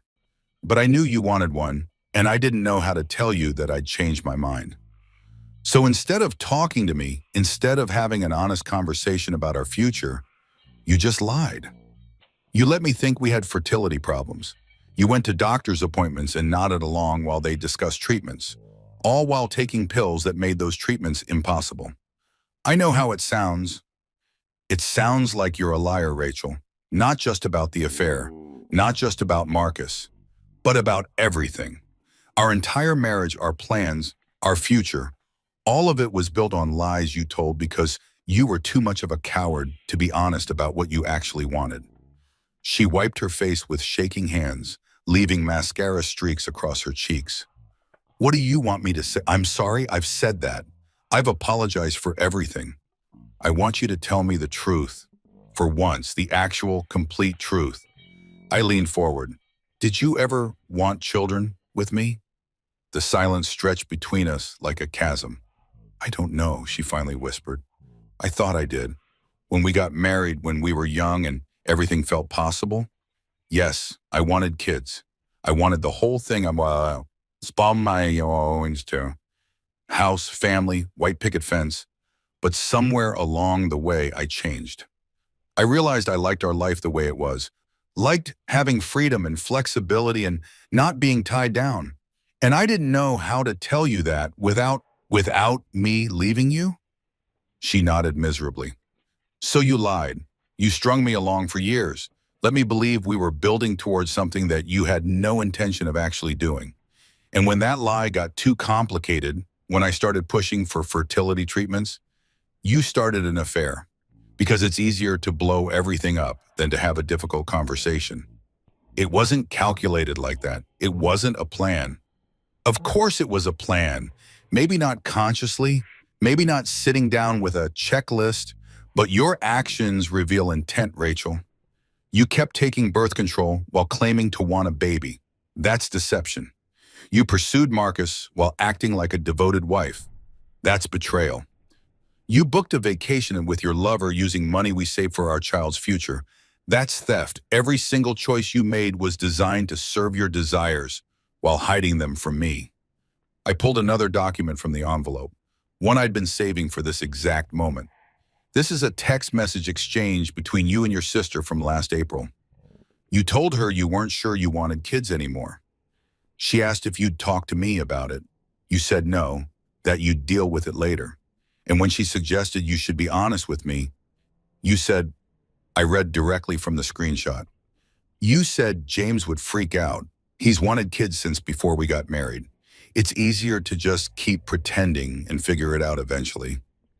Rachel stared at the message like she was seeing a ghost. You hacked my phone? I recovered deleted messages from our shared cloud backup, which you would know if you'd bothered to read the privacy settings. But that's not the point. The point is that you knew for at least 6 months, probably longer, that you didn't want what I wanted. And instead of being honest, instead of giving me the chance to decide if I wanted to stay in a marriage that would never include children, you just kept lying. Because I love you, she was shouting now, desperate. Because I didn't want to lose you, and I knew if I told you the truth, you'd leave. So I kept hoping I'd change my mind, that maybe I would wake up one day and want a baby as much as you did. But you didn't change your mind. You started sleeping with someone else instead. Those things aren't connected. Of course they're connected. You were trapped in a marriage where you'd lied about something fundamental, something you couldn't keep hiding forever. So you found an exit strategy. You started an affair, knowing it would eventually be discovered, knowing it would end things in a way that made me the injured party instead of you, the person who didn't want kids. You get to be the cheater who made a mistake instead of the wife who deliberately deceived her husband about their entire future. She shook her head violently. No, I didn't plan it like that. I didn't start things with Marcus to end our marriage. It just happened and it felt good and You what? You didn't think about the consequences? You didn't consider that actions have meanings? I stood up, too agitated to sit anymore. Here's what I think happened, Rachel. I think you realized years ago that you'd sold me a version of our future that you didn't actually want. I think you knew you couldn't maintain that lie forever. And I think when Marcus showed interest, when he offered you attention and excitement in a way out, you took it. Not because you love him, though maybe you do, I don't know, but because he represented escape from a truth you didn't want to tell. You're wrong. But her voice had no conviction. What am I? Then explain the timeline. Explain why your affair started within weeks of us beginning fertility treatments. Explain why you refilled your birth control prescription the same week we met with a reproductive endocrinologist. Explain why every step I took toward the family we supposedly both wanted, you took a corresponding step towards someone else. She had no answer, just sat there surrounded by evidence of her betrayals, plural, looking smaller and more lost than I'd ever seen her. I didn't marry Marcus to have kids, she said finally. I married you, for us. Why wasn't that enough? Because people change, Rachel. People want different things as they grow older. And when that happens, when you realize your goals don't align anymore, you talk about it. You don't lie about it. I sat back down, suddenly exhausted. If you told me 5 years ago that you didn't want children, I would have been disappointed. I'll be honest about that. But we could have talked it through, maybe found a compromise, or maybe decided we wanted different futures and parted as friends. Instead, you lied for 5 years, wasted a year of my life on fake fertility struggles, and had an affair that destroyed any possibility of us ending things amicably. What do you want from me? She was pleading now. You want me to say I'm a terrible person? Fine. I'm terrible.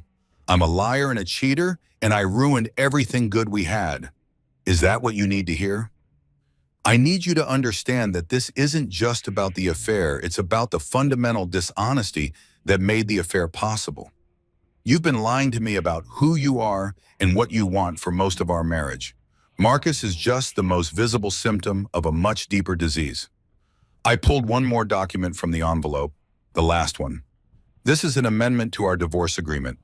In addition to the 50-50 asset split, I'm requesting reimbursement for all fertility-related expenses from the past year. Doctor's visits, medications, treatments, everything we spent trying to conceive a child that you were actively preventing. It comes to about $12,000. She stared at the paper. You're billing me for trying to have a baby? I'm billing you for lying about trying to have a baby. There's a difference. She laughed, a broken sound. This is insane. This is vindictive and petty and... It's fair, I interrupted. You used our joint funds to pursue an affair. I'm asking you to reimburse me for funds I spent based on your lies. If you think that's unreasonable, we can let a judge decide. I'm sure they'll be very interested in hearing about how you defrauded your husband regarding fertility treatments while conducting an extramarital affair. She looked at me with something like hatred. You've really thought of everything, haven't you? Every angle, every punishment, every way to make me suffer. I've thought about the truth and the cost of hiding it. I stood up again, walked to the window, looked out at the fog-shrouded street. You can pack your things now. Take whatever you want. Furniture, photos, kitchen stuff. I don't care. I'll have my lawyer send over the amended agreement. You have a week to review it before I file. And if I don't sign, then we go to court. I present all of this to a judge. The affair, the lantas, the birth control, deception, all of it. And I let them decide how to divide our assets. But I promise you, Rachel, it won't be 50-50, not when fraud is involved. She gathered up the papers with shaking hands, stuffed them back into the envelope. I came here to pick up my things, not to be ambushed with. You ambushed me with 6 months of betrayal. I ambushed you with 1 morning of truth. I think I'm being generous with the ratio. She stood, grabbed her purse, started toward the stairs, then stopped and turned back. For what it's worth, I really did think I'd changed my mind about wanting kids. I really did think that maybe if we kept trying, I'd wake up one day and feel ready. I didn't set out to deceive you. But you did deceive me, and when you realized the deception was getting harder to maintain, you found someone else instead of finding honesty. That's the part you don't seem to understand, Rachel. The affair isn't the worst thing you did.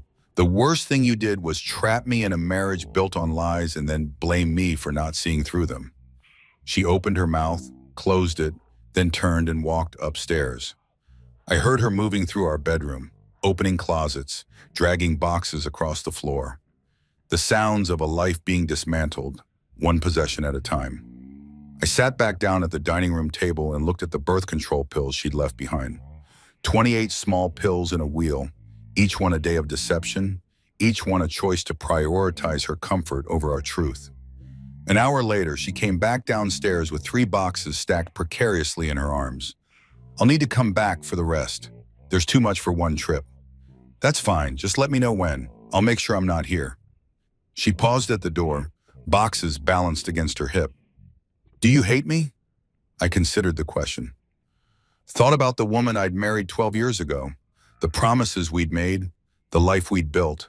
Thought about the stranger she'd become, or maybe always was, hidden behind a performance of domesticity. No, I said finally. I don't hate you, Rachel. I hate what you did. I hate the lies and the betrayal and the cowardice. But you're just someone I used to know. Someone I thought I'd spend my life with. Someone who turned out to be completely different than I believed. Tears tracked down her face again. I never meant to hurt you. That's the tragedy of it. I actually believe that. I think you made 1,000 small choices without considering their cumulative impact. You lied without planning to lie. You cheated without meaning to cheat. You destroyed our marriage while thinking you were just managing it. I walked to the door, opened it for her. But intent doesn't erase impact. And the impact is that we're done, completely, irrevocably done. She walked out into the fog, loaded her boxes into her car, drove away. I watched her taillights disappear into the gray November morning, and I felt nothing. Not satisfaction, not grief, not even relief, just emptiness.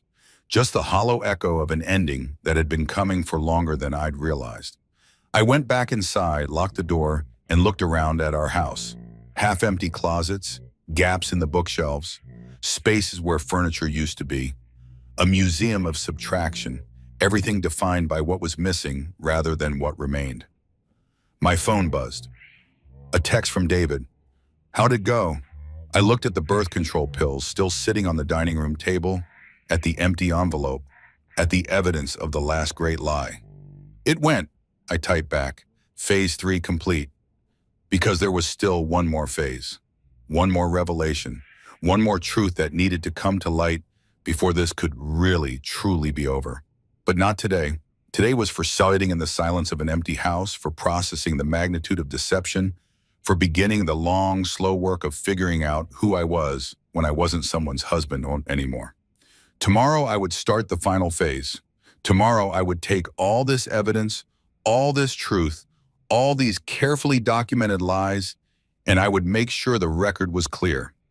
Not for revenge, though I wouldn't pretend that wasn't part of it, but for clarity, for the future, for anyone who asked what happened to James and Rachel's marriage, so they'd know the real story instead of the sanitized version she'd inevitably tell.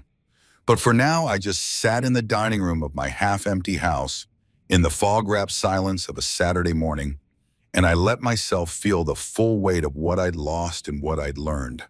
The woman I'd loved had never really existed. The marriage I'd believed in had been built on lies. The future I'd planned would never happen. But at least now I knew.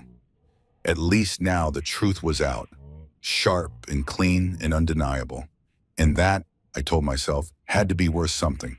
It had to be. The fog lifted by afternoon, leaving everything sharp-edged and too bright. I spent the rest of Saturday doing the mindless work of reorganization, moving furniture to fill the gaps Rachel had left, rearranging books on shelves, trying to make the house look less like a crime scene and more like a home that belonged to one person instead of two. Around 3, my phone started buzzing. Text messages, rapid fire, from numbers both familiar and forgotten. From Sarah, Rachel's coworker. Hey James, I just heard. I'm so sorry. If you need anything. From Mike, my college roommate hadn't talked to in months. Dude, what the hell? Rachel said you guys are splitting up? From Rachel's mother. James, honey, Rachel told us what's been happening. We need to talk. I stared at the messages, watched them multiply, 5, 7, 10, and realized what was happening. Rachel was telling people, spinning her narrative, getting ahead of the truth, shaping the story before I could. I opened Rachel's mother's text thread and typed, "Happy to talk. When works for you?" The response came immediately. Can you come for dinner tomorrow? 5 p.m.? I'll be there. I spent the rest of the evening watching my phone light up with concerned messages, sympathetic emojis, offers of support that felt hollow because nobody actually knew what they were supporting me through. They knew Rachel's version, whatever sanitized story she'd crafted about our marriage falling apart, about mutual incompatibility, about nobody being at fault. Nobody knew about Marcus, about the Bahamas, about 6 months of calculated deception, about birth control pills disguised as fertility treatments. Nobody knew the truth except me, Marcus, Rachel, and David. And tomorrow, I would start changing that. Sunday evening, I arrived at Rachel's parents' house at exactly 5 o'clock. The Tudor-style home in the suburbs where Rachel had grown up, where we'd had countless family dinners, where I'd asked her father for permission to marry her 12 years ago. I'd always felt welcome here, had thought of Richard and Patricia as second parents, had imagined our future children running through this same backyard. Now it just felt like enemy territory. Patricia answered the door with a tight smile and arms that wanted to hug but held back. "James, thank you for coming." "Of course." I stepped inside, smelled pot roast and disappointment. "Thanks for having me." Richard appeared from the living room, looking older than I remembered. His face creased with the particular exhaustion of parents watching their child's marriage collapse. "James, come in, sit down. Can I get you a drink?" "Water's fine." We settled in the living room, me on the couch, them in matching armchairs, the coffee table between us like a negotiation table. The silence stretched uncomfortably until Patricia finally spoke. "Rachel told us you're filing for divorce." "That's correct." She said. Patricia glanced at her husband, drew strength from him. "She said you've been having problems for a while, that you'd grown apart, that you both decided it was best to end things before they got worse." I nodded slowly. "Is that what she said?" "Yes, and we want you to know, James, that we don't blame you. These things happen. Sometimes people change. Sometimes marriages don't work out. And Patricia," I set down the water glass I hadn't drunk from. "I appreciate what you're trying to do, but that's not what happened." She blinked. "I'm sorry?" "Rachel and I didn't mutually decide to end our marriage. Rachel had a 6-month affair with a coworker named Marcus Chen. When I discovered it and confronted her with evidence, she signed divorce papers. That's what happened." The silence that followed was absolute. Patricia's face went white. Richard's jaw clenched so hard I could hear his teeth grind. "That's not," Patricia started. "Rachel said there was no one else. She said you were both just unhappy." I pulled out my phone, opened the photo album I'd prepared for exactly this conversation. "I'm going to show you something, and I need you to understand that I'm not doing this to hurt you. I'm doing it because you deserve to know the truth." I handed Patricia the phone. On the screen was the photo Marcus had accidentally sent. Rachel and him at the beachside restaurant, her hand on his arm, both of them looking like a couple. Patricia stared at it, her hand trembling. This was taken 2 weeks ago in the Bahamas, while Rachel told us she was at a work conference in Orlando. I swiped to the next photo. This is them at the resort pool, and this is a hotel room key card charged to Marcus's credit card for a 2-week stay. Patricia passed the phone to Richard with shaking hands. He looked at each photo with the methodical care of someone cataloging evidence, his face getting redder with each swipe. "How long have you known?" he asked finally. "I found out the day she got back from the trip. I'd suspected for a few weeks before that, but the accidental photo confirmed everything." "And you, what? You confronted her? She admitted it?" "Eventually, after I asked her one question that made her panic and run to a doctor's office, after I laid out 6 months of evidence, yes, she admitted everything." Patricia was crying now, quiet tears that spoke to deeper grief than just a failed marriage. "I don't understand. Rachel's not, she wouldn't, we raised her better than this." "I thought I knew her too," I said gently. "Turns out we were both wrong about who she really is." Richard set down the phone like it burned him. "Does Marcus work at her company?" "Yes, they've been colleagues for years. Friends first, then something more." I'll call her boss. This is workplace misconduct. They can't just, Richard, that's your choice, but I need you to know something else first." I took a breath. The affair isn't the only thing Rachel lied about. I told them about the birth control, about the year of fake fertility struggles, the treatments I'd undergone, the emotional torture of thinking we might never have children while she was actively preventing conception. I watched Patricia's face crumple as she understood the depth of her daughter's deception. "She told us you were both trying so hard," Patricia whispered. "She cried on my shoulder about negative pregnancy tests. I thought she wanted a baby as much as you did." So did I. Turns out we were both part of the same performance. Richard stood up abruptly, walked to the window, stood there with his back to us. His shoulders were shaking. "I need to call her. She needs to explain this. She won't be able to explain it in a way that makes sense. I've tried." I stood too, ready to leave now that the truth was out. "I know this is painful. I know you love your daughter and want to believe the best of her. But you asked me here to talk, and talking means telling you the truth, even when it's ugly." Patricia stood, hugged me with desperate strength. "I'm so sorry, James.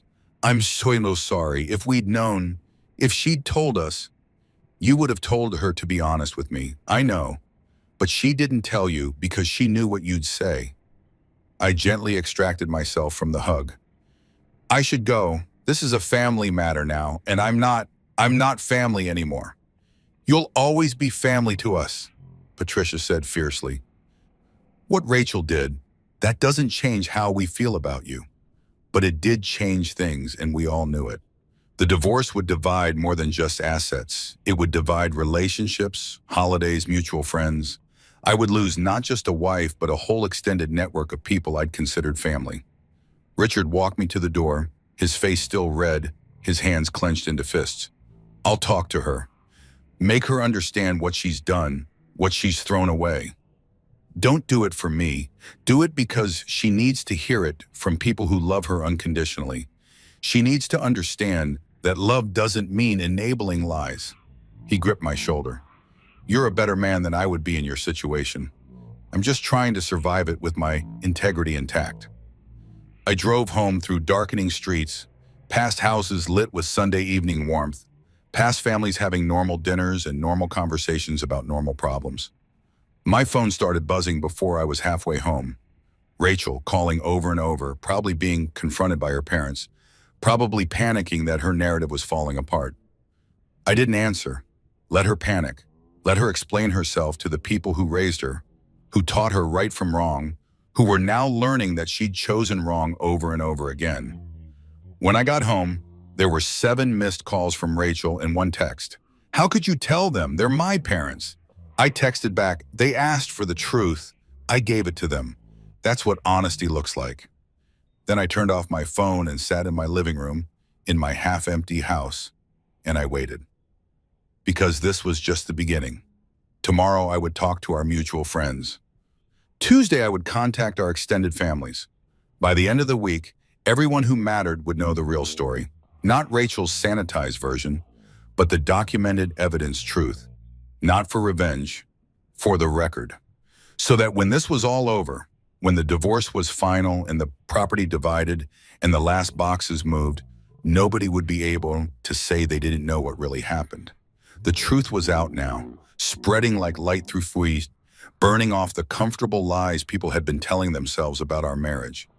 And I was done protecting Rachel from the consequences of her choices. Done enabling her deceptions by staying silent. Done being the good guy who takes the high road while she rewrites history from the low one. My phone buzzed, a text from David. Rachel's mother called me. Said you told them everything. "You okay?" "I'm fine," I typed back. Just tired of lying by omission. "What's next?" I looked around my living room at the space Rachel used to occupy, at the life we used to share. "Next," I wrote, "I tell everyone else." And then, finally, I could start moving forward. Monday morning, I woke to 17 missed calls and 43 text messages. Word was spreading faster than I'd anticipated. The truth moving through our social network like a virus, infecting every shared friendship and mutual acquaintance. From Rachel, "Please stop telling people, you're ruining my life." From Marcus, "We need to talk. This is getting out of hand." From my mother, your father and I are on our way over. Don't make any decisions until we get there. From Sarah, Rachel's coworker. Is it true about Marcus? Everyone at the office is talking about it. I made coffee and started responding, methodically, honestly, letting the truth continue its spread. To Rachel, I'm not ruining your life. I'm telling the truth about what you did. There's a difference. To Marcus, there's nothing to talk about. You wanted my wife, you got her. Congratulations. To my mother, I'm fine, come whenever. Door's unlocked. To Sarah, it's true, 6 months. Ask HR to check the security footage from the parking garage if you want dates. The last one was calculated. Sarah was the office gossip, the woman who knew everyone's business and shared it with editorial flair. If I wanted the truth to spread through Rachel's workplace, Sarah was the vector. My parents arrived at 8, my mother sweeping in with a casserole and concern. My father with the quiet anger of a man whose son had been wronged. We sat at the kitchen table, my mother holding my hand, my father reading through the evidence folder with increasing fury, and I told them everything. That son of a bitch, my father said when I got to the part about Marcus. Give me his address. Dad, no, this isn't that kind of situation. The hell it isn't. He slept with your wife. That's exactly the kind of situation that requires legal resolution, not violence. I squeezed my mother's hand. I appreciate the sentiment, but I'm handling this the right way. My mother was crying, quiet tears that matched Patricia's from the night before. How are you so calm about this? If your father did something like this to me, I'm not calm, I'm focused. There's a difference. I pulled my hand back, wrapped it around my coffee mug instead. If I let myself feel everything right now, all the anger and hurt and betrayal, I'll fall apart. So I'm compartmentalizing, dealing with the practical aspects first, emotions later. That's not healthy, honey. Neither is staying in a marriage built on lies. I'm doing the best I can. They stayed for 2 hours, my mother reorganizing my kitchen cabinets because she needed something to do with her hands, my father making a list of lawyers I should consult and assets I should protect. Normal parent things, comforting in their mundanity. When they left, my father pulled me aside. You know we're proud of you, right? For handling this with dignity. A lot of men would have done something stupid by now. I still might, I said honestly. Ask me again in a month. He gripped my shoulder, that universal gesture of male affection, then left. I watched them drive away and felt the first real crack in my composure. Seeing their pain, their anger on my behalf, their helpless desire to fix something that was irreparably broken. It made it all more real somehow. I went back inside and checked my phone. More messages, more people finding out, expressing shock, offering support, asking questions. From Tom, our couple friend from book club. Dude, I had no idea. Rachel seemed so normal last Tuesday. From Amanda, Tom's wife. I'm so sorry, James. Do you want to come to dinner this week? From Rachel's cousin Jennifer. My mom told me what happened. I can't believe Rachel would do this. I'm so sorry. One by one, I watched our social network realign. People choosing sides, making judgments, deciding who to believe. And because I had evidence, documented, undeniable evidence, most of them were choosing me.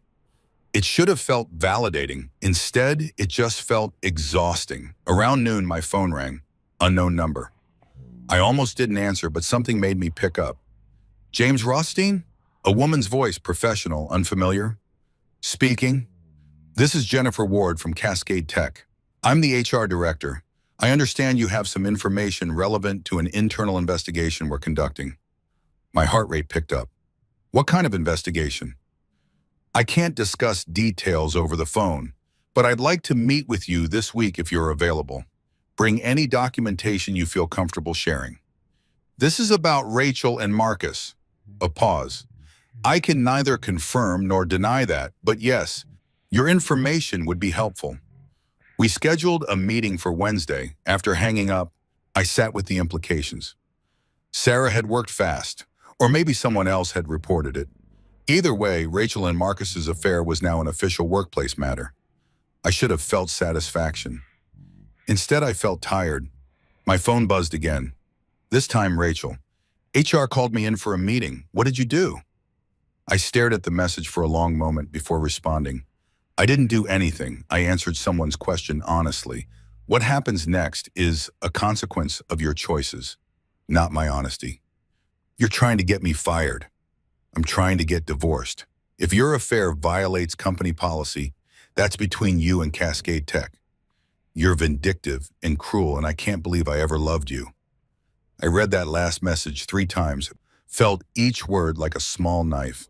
Then I typed, I loved you too, past tense.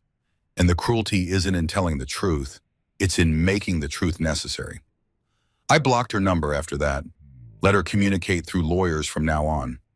I was done being her emotional punching bag, done accepting abuse from someone who'd violated every promise she'd made to me. The afternoon brought more calls, friends of friends, Rachel's coworkers asking for clarification, my boss checking in to make sure I was okay. A steady stream of people wanting to know what happened, wanting to express sympathy, wanting to be part of the drama. I answered them all with the same calm recitation of facts. No embellishment, no editorial, just the documented truth over and over until it stopped sounding like my life and started sounding like a police report. By evening, I was done. Emotionally depleted, I turned off my phone, made myself dinner I didn't eat, and sat in front of the TV without turning it on. David showed up at 7 with beer and pizza and the gift of not asking how I was doing. Your mom called me, he said, settling onto my couch like he'd done 1,000 times before. Said you might need company. I'm fine.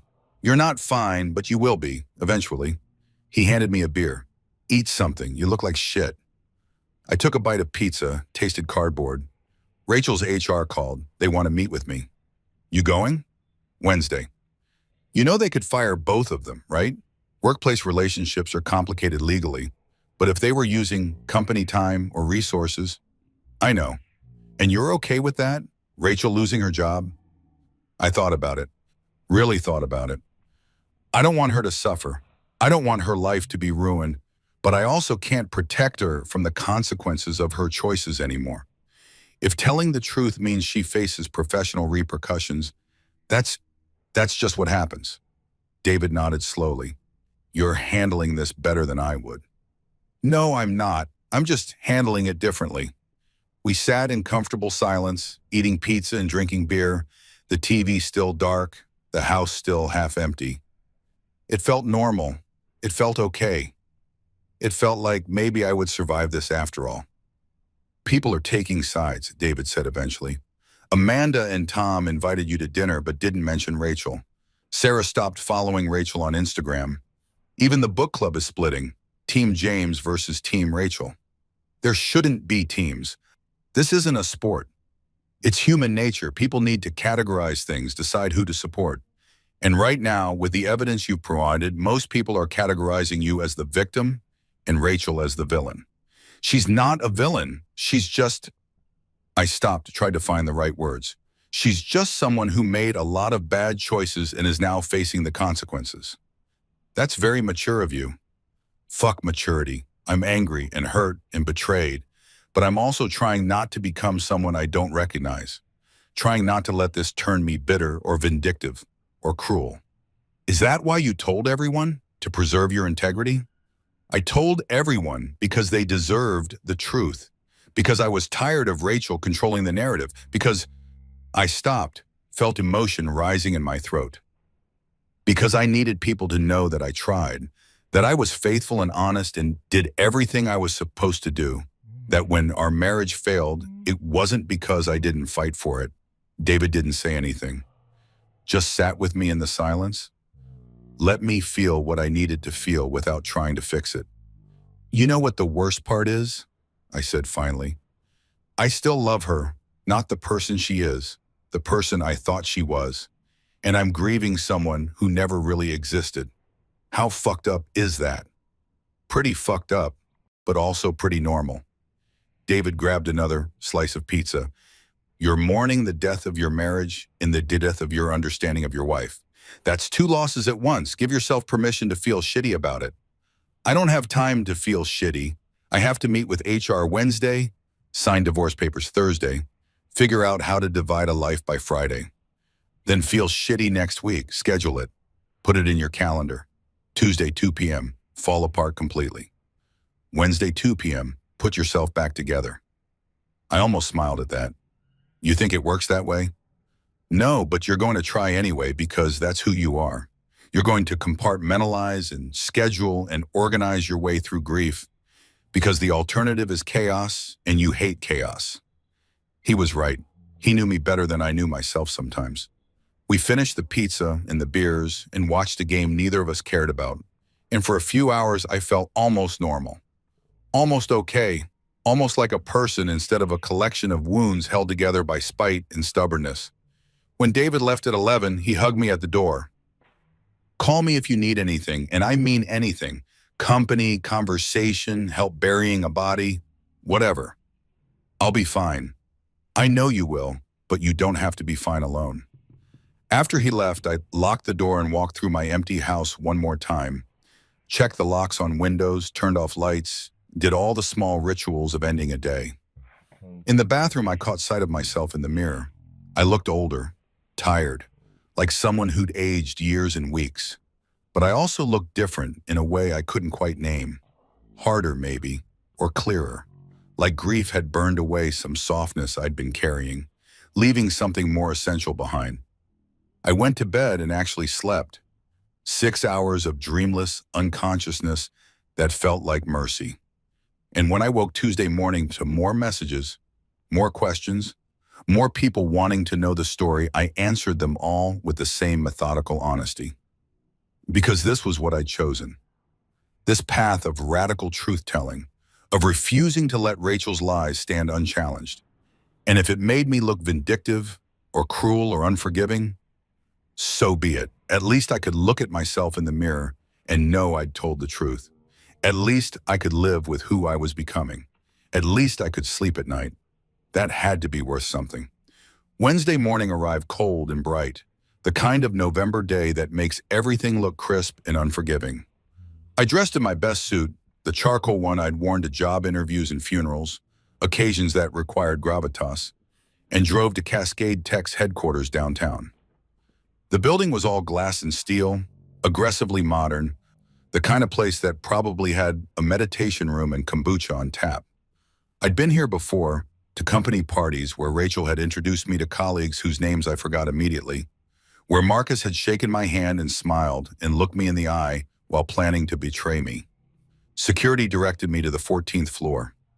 Jennifer Ward's office overlooked the city, floor-to-ceiling windows that made everything feel exposed. She stood when I entered, mid-40s, professional suit, the kind of face that gave nothing away. Mr. Rothstein, thank you for coming. She gestured to a chair across from her desk. Can I get you anything? Coffee? Water? I'm fine, thank you. She sat, folded her hands on the desk between us, and got straight to it. I'll be direct. We've received reports of an inappropriate relationship between two of our employees. Based on the information we've gathered so far, your name has come up as someone who might have relevant knowledge. Before we proceed, I need to clarify, you are under no legal obligation to speak with me. This is entirely voluntary. I understand. And anything you tell me will be used in our internal investigation and could result in disciplinary action against the employees involved. Are you comfortable with that? I thought about Rachel, about the job she'd worked so hard for, the career she'd built. Thought about what losing it would mean for her future, for whatever life she was planning with Marcus. Then I thought about the lies, the betrayal, the year of fake fertility treatments, the 2 weeks in the Bahamas paid for with our savings. I'm comfortable with that, I said.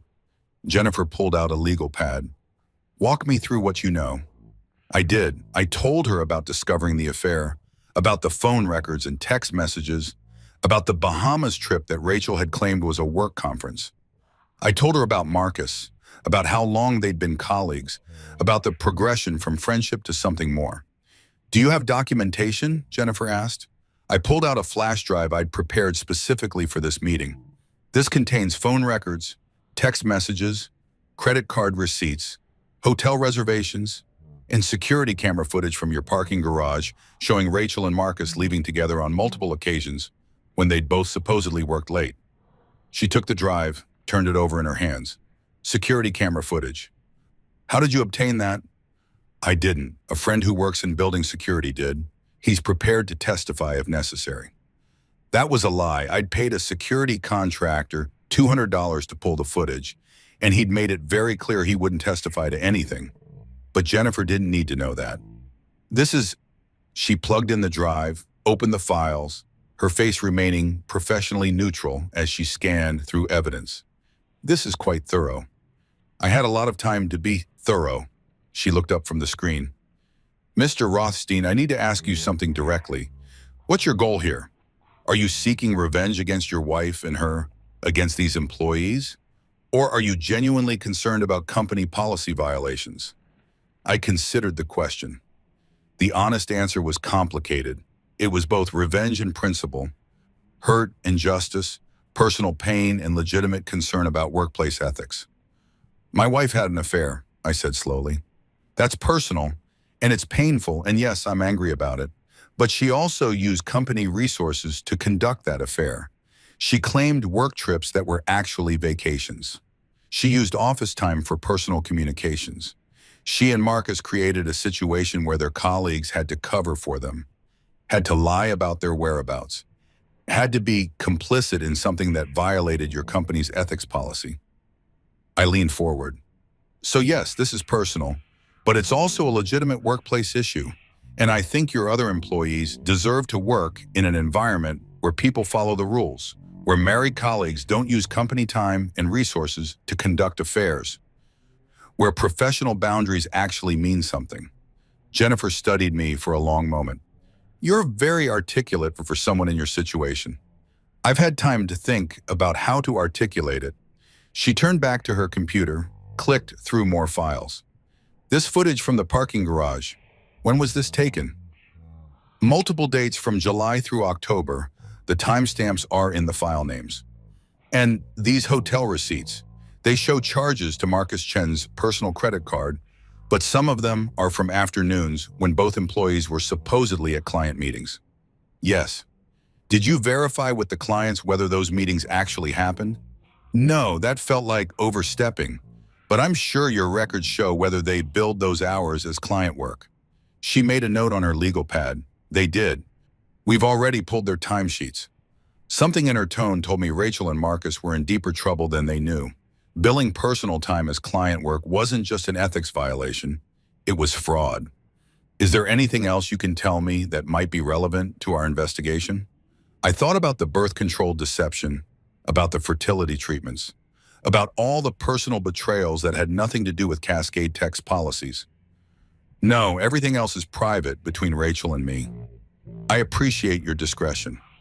She ejected the flash drive, slid it back across the desk. Keep this. We've copied everything we need, and Mr. Rothstein, for what it's worth, I'm sorry you're going through this. Workplace affairs create victims beyond just the spouses involved. They damage team dynamics, create liability for the company, and force colleagues into uncomfortable positions. I appreciate that. We'll be conducting our investigation over the next 2 weeks. I can't tell you what the outcome will be, but I can tell you we take these matters seriously. If employees violate our ethics policy, especially if they commit timesheet fraud, there are consequences. I stood to leave, shook her hand. Thank you for your time. Mr. Rothstein? She walked me to the door. I've been doing this job for 15 years. I've seen a lot of workplace affairs. Most of the betrayed spouses who come in here are angry, vengeful, looking to cause maximum damage. You're not like that. I'm angry, I said honestly. I'm very angry, but I'm trying to channel it into something constructive instead of destructive. Well, you're doing a remarkable job. I hope you find peace with all of this.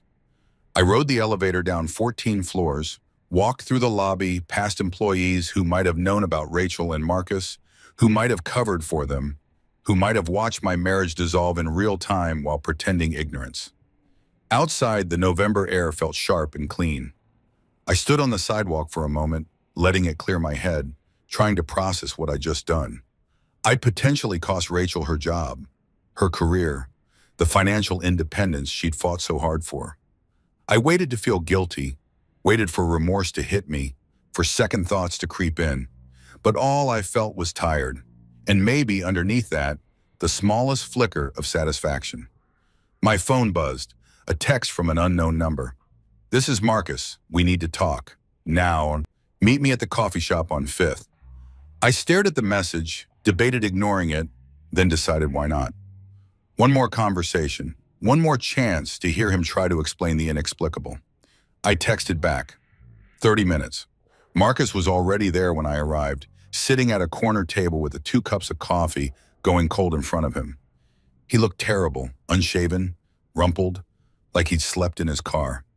His leg was bouncing under the table, nervous energy radiating off him in waves.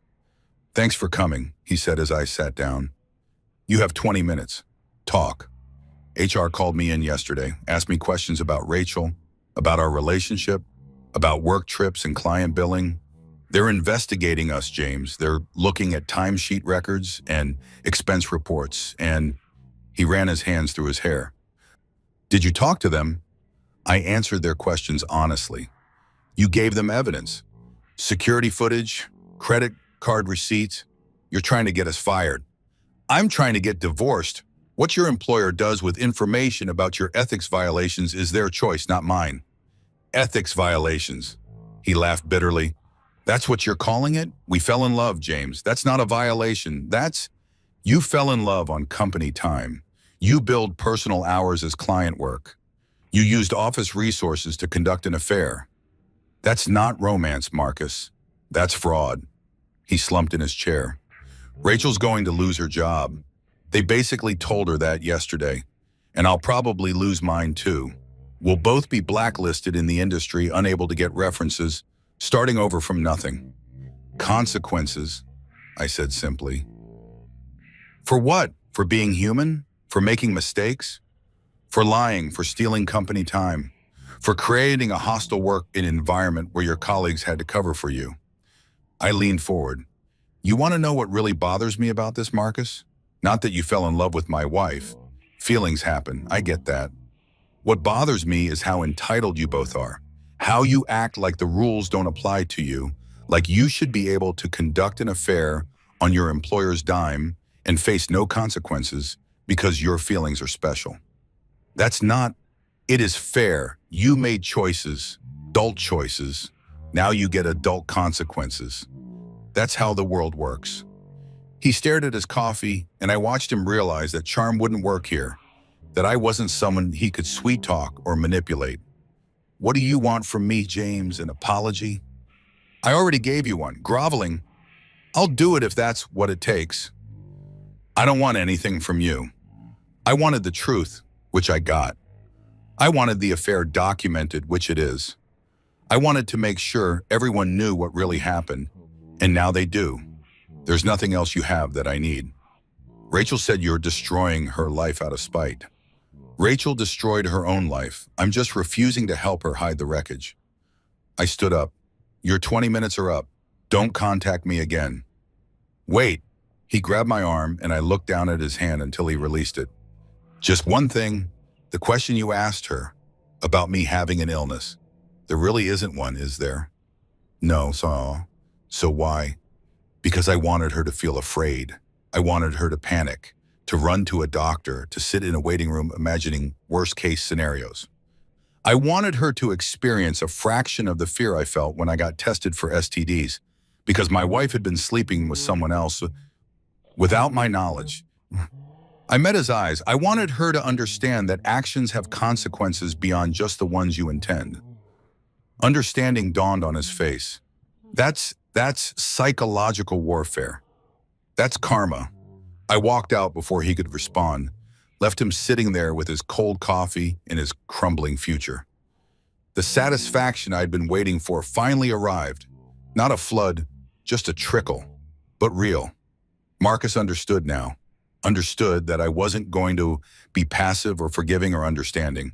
Understood that there was a price for what he'd done, and I was going to make sure he paid it. My phone buzzed as I reached my car.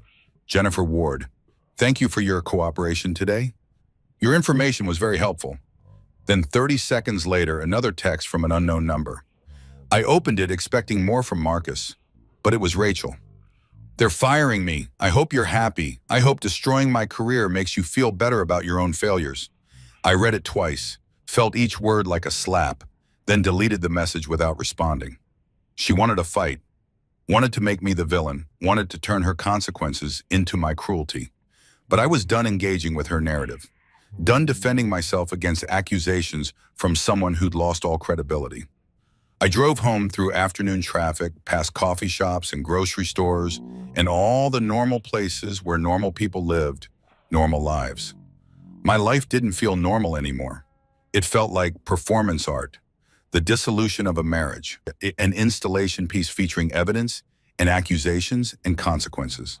At home, I found a box on my doorstep. No return address, just my name in Rachel's handwriting. Inside were items I'd left at her parents' house over the years. A jacket, some books, a photo album from our honeymoon. Things she no longer wanted contaminated with my presence. The photo album hurt. I flipped through it. Us at Niagara Falls, laughing in the rain, young and in love, and so stupidly certain about our future. Rachel in a sundress, me with my arm around her waist, both of us looking at the camera like we were showing the world what happiness looked like.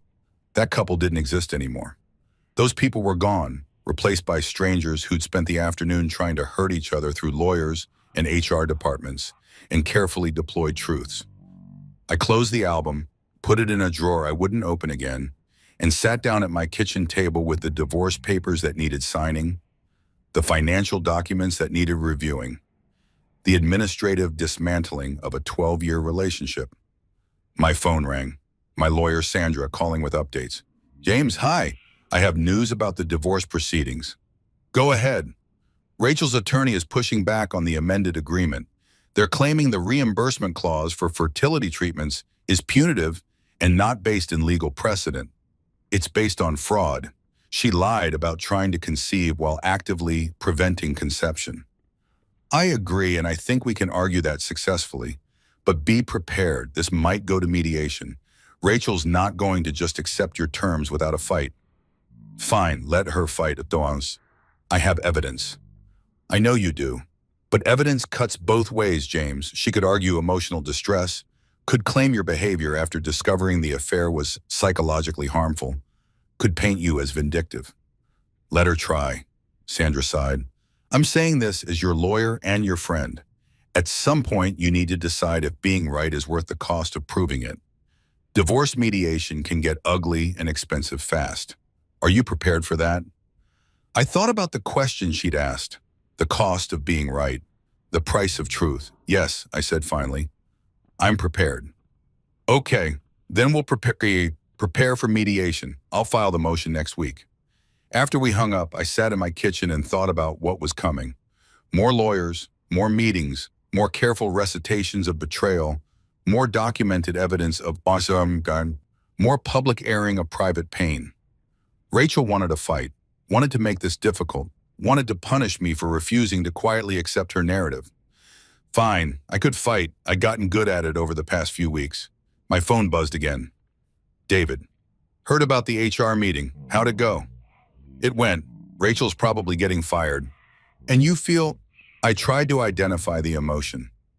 Satisfaction, guilt, relief. It was all tangled together, impossible to separate. I feel like I did what I had to do, I typed back. Whether that makes me right or just vindictive, I don't know anymore. For what it's worth, I think you were right. She made choices. You're just making sure those choices have consequences. I wanted to believe that, wanted to think I was motivated by justice rather than revenge, by truth rather than cruelty. But sitting alone in my kitchen, surrounded by evidence of my dissolving marriage, I wondered if there was really a difference, if pursuing truth with this much determination wasn't just revenge in a prettier package, if I was becoming someone I'd recognize when this was all over. I didn't have answers, just questions and evidence and the slow, grinding work of ending a marriage while trying to preserve my integrity. Outside, the sun was setting, painting the kitchen in shades of orange and gold. Beautiful. indifferent. The world kept turning, regardless of my pain, regardless of Rachel's consequences, regardless of whether any of this mattered in the long run. I pulled out the final piece of evidence I'd been saving, the thing I hadn't shown anyone yet, not even David, the revelation that would change everything one more time. But not tonight. Tonight I was too tired for more truth-telling, more revelations, more carefully orchestrated justice. Tonight I would just sit in my kitchen and watch the sun set and try to remember who I was before all of this started. Tomorrow I would detonate the last bomb. Tomorrow would be the final reckoning. But tonight I would rest. Thursday morning I woke with the kind of clarity that comes from decisions already made, from crossing a threshold you can't uncross. Today was the day, the final truth, the last piece that would reframe everything that had come before. I'd been holding this back deliberately, strategically, waiting for the moment when it would have maximum impact, when Rachel thought she'd seen all my evidence, heard all my accusations, faced all her consequences. Now was that moment. I sent 3 emails before breakfast. To Rachel's lawyer, scheduling emergency mediation, new evidence has come to light that affects asset division. To my lawyer, Sandra, we need to talk, this morning if possible. It's urgent. To Rachel, we need to meet, today, 2 p.m. at the house. Come alone, this is important. Then I pulled out the folder I'd been keeping locked in my desk drawer for 2 weeks, the one even David hadn't seen, the one containing evidence so explosive it would fundamentally alter the entire divorce. Sandra called at 9. What's this about new evidence? Can you come to my house? I need to show you something in person. James, if this is just more texts or photos, it's not. Trust me, you need to see this.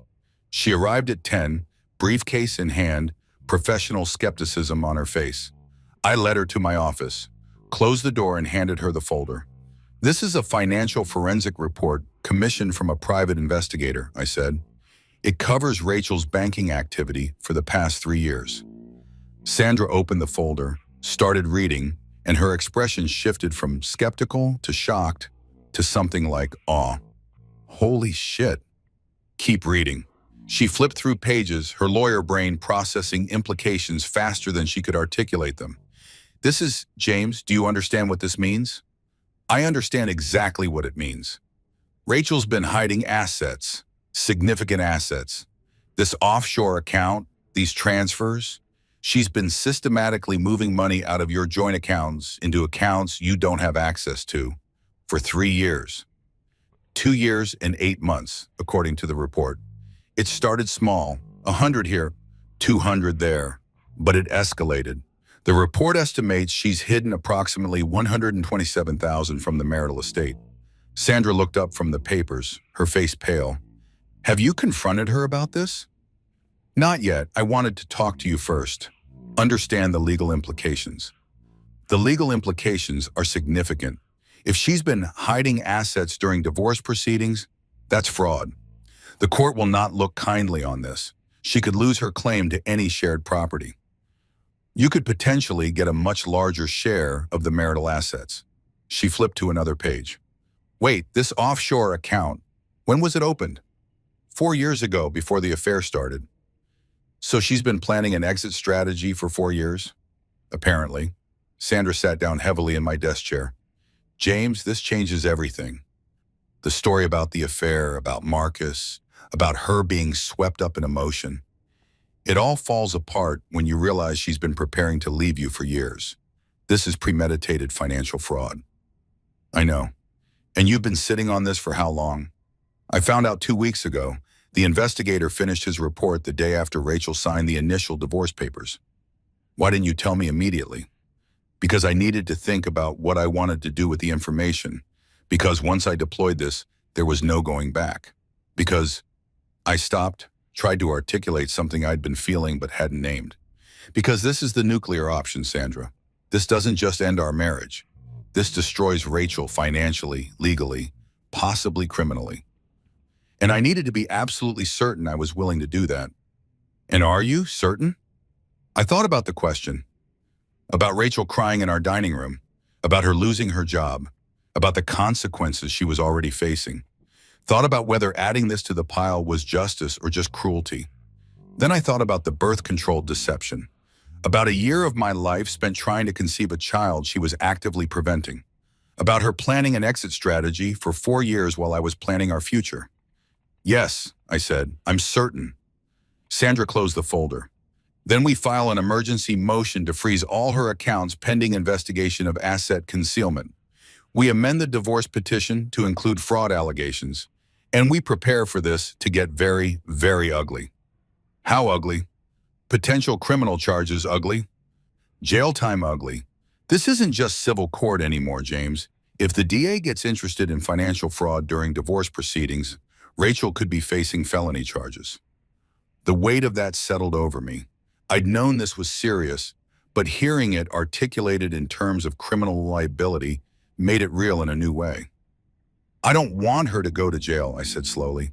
I want her to face consequences, but not that. Then we offer her a deal.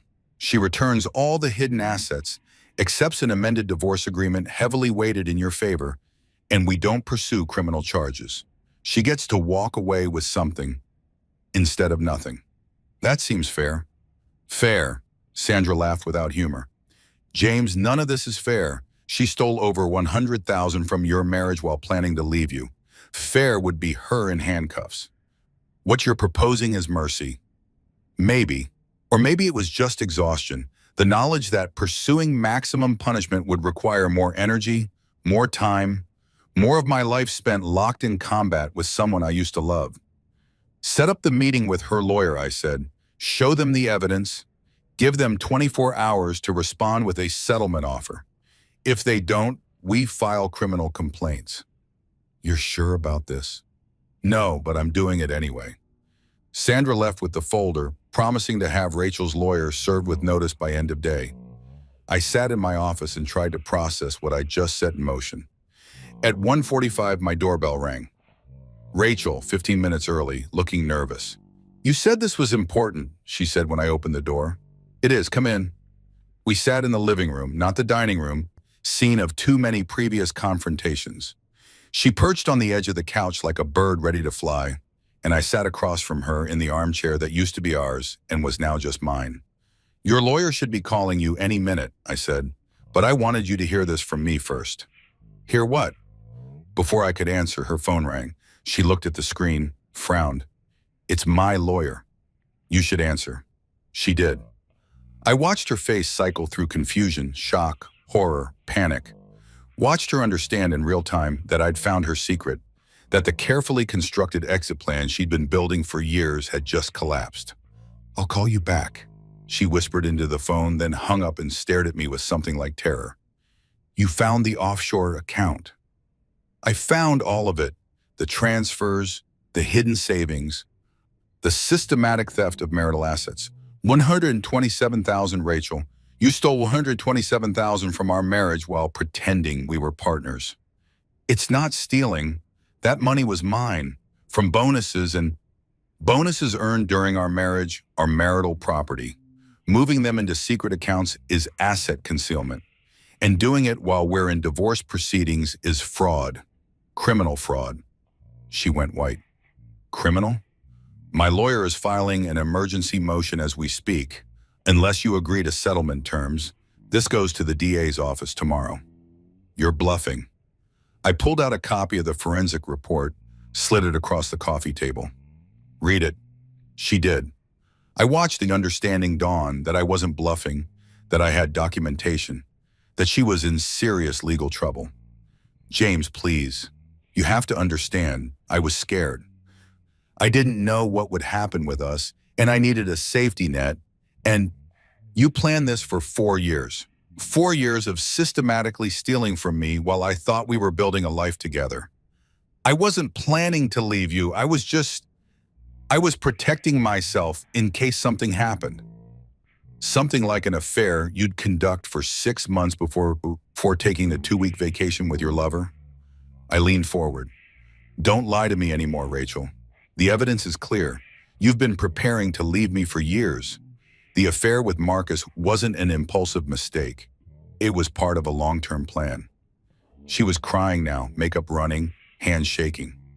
What do you want? What will it take for you to not press charges? Everything. What? Everything you hid, every dollar returned to joint accounts. Plus penalties. I want 70% of our total marital assets, including the house. You get 30% and you walk away. No alimony, no claims on my retirement, no contested property division.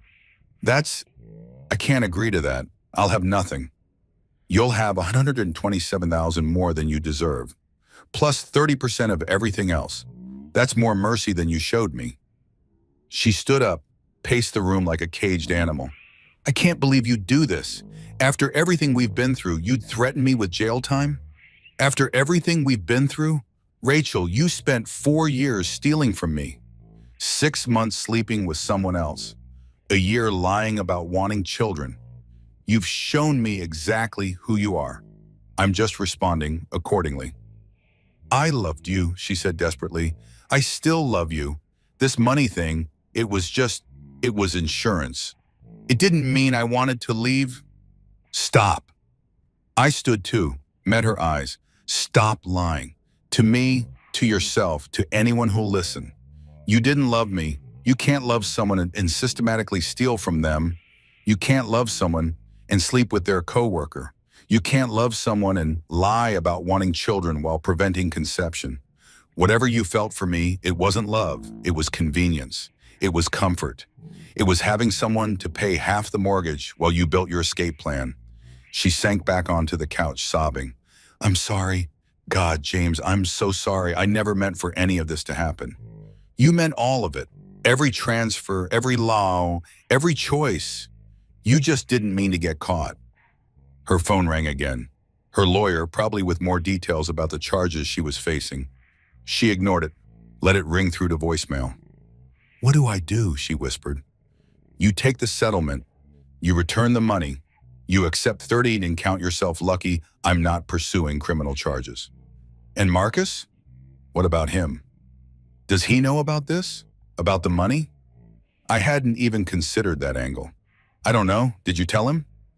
No, I didn't tell anyone. It was my safety net in case I what? Left you? Wasn't that supposed to be my line? You're the one who had the affair, who stole money, who was planning an exit. She looked at me with something like desperation. What if I give everything back? What if I agree to your terms and we try again? We go to counseling, we work through this, No! James, please, no, Rachel. There's no coming back from this. Not the affair, not the money, not the lies. You killed our marriage. You don't get to resurrect it just because the consequences are scarier than you expected. She sat there crying, and I felt nothing.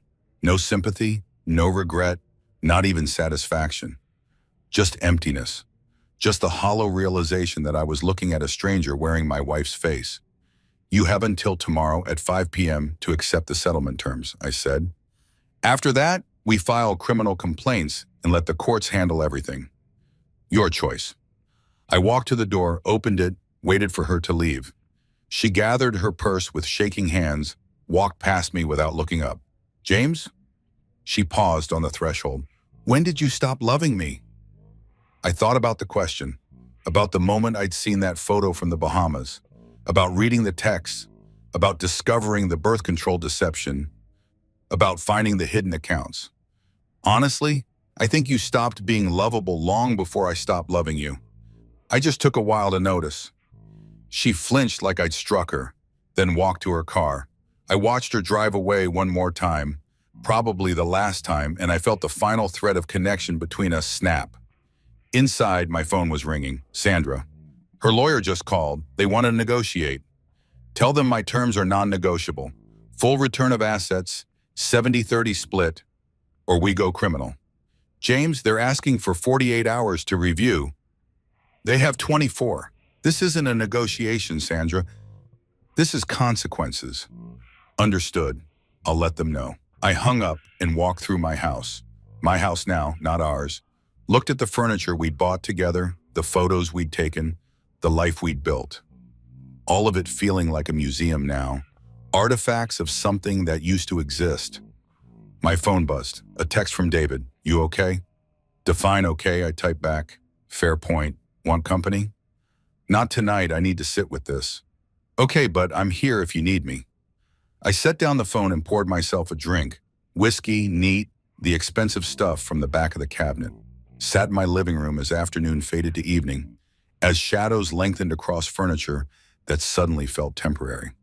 Tomorrow, Rachel would either accept my terms or face criminal charges. Tomorrow, the divorce would either settle quietly or explode into public spectacle. Tomorrow, I would either close this chapter of my life or commit to fighting it for months, maybe years. But tonight I just sat in the ruins of my marriage and tried to figure out who I was now that it was over. The man who'd gotten married at 22 had believed in forever, had believed that love was enough, that commitment mattered, that promises meant something. The man sitting here at 34 knew better, knew that people lied, that vows broke, that the person you married could become a stranger without you even noticing until it was too late. I didn't know which version of myself I preferred, the naive believer or the cynical survivor. Maybe I'd become some third thing, someone who'd been broken and put himself back together into a different shape, someone who'd learned that true truth matters more than peace, that consequences matter more than forgiveness, that sometimes the only way through pain is straight through it. My phone buzzed again. Rachel, I'll sign your agreement. Just please don't press charges. I stared at the message for a long time before responding. Have your lawyer send the signed documents to Sandra by 5 p.m. tomorrow. Thank you. I didn't respond to that. There was nothing to say. She wasn't thanking me for mercy. She was thanking me for accepting the inevitable, for choosing the path that ended this quickly rather than dragging it through courts and trials and public humiliation. I finished my drink, went upstairs to bed, lay in the darkness, trying to feel something about winning, about getting everything I'd asked for, about Rachel finally facing the full weight of her choices. But I felt nothing, just tired, just ready for this to be over. Tomorrow would bring signed papers and transferred funds and the final dissolution of a 12-year marriage. Tomorrow would bring closure, whatever that meant. Tonight I just lay in bed and listened to the house settle around me, to the absence where Rachel used to be, to the silence of a life being dismantled one piece at a time. And somewhere in that silence, I fell asleep. 3 months later, I woke to sunlight streaming through bedroom windows I'd forgotten to close and reached automatically for someone who wasn't there anymore. The muscle memory of marriage, still twitching, still reaching, still hoping despite everything, that the last 90 days had been a particularly vivid nightmare. But the empty space beside me was real. The divorce papers filed in January were real.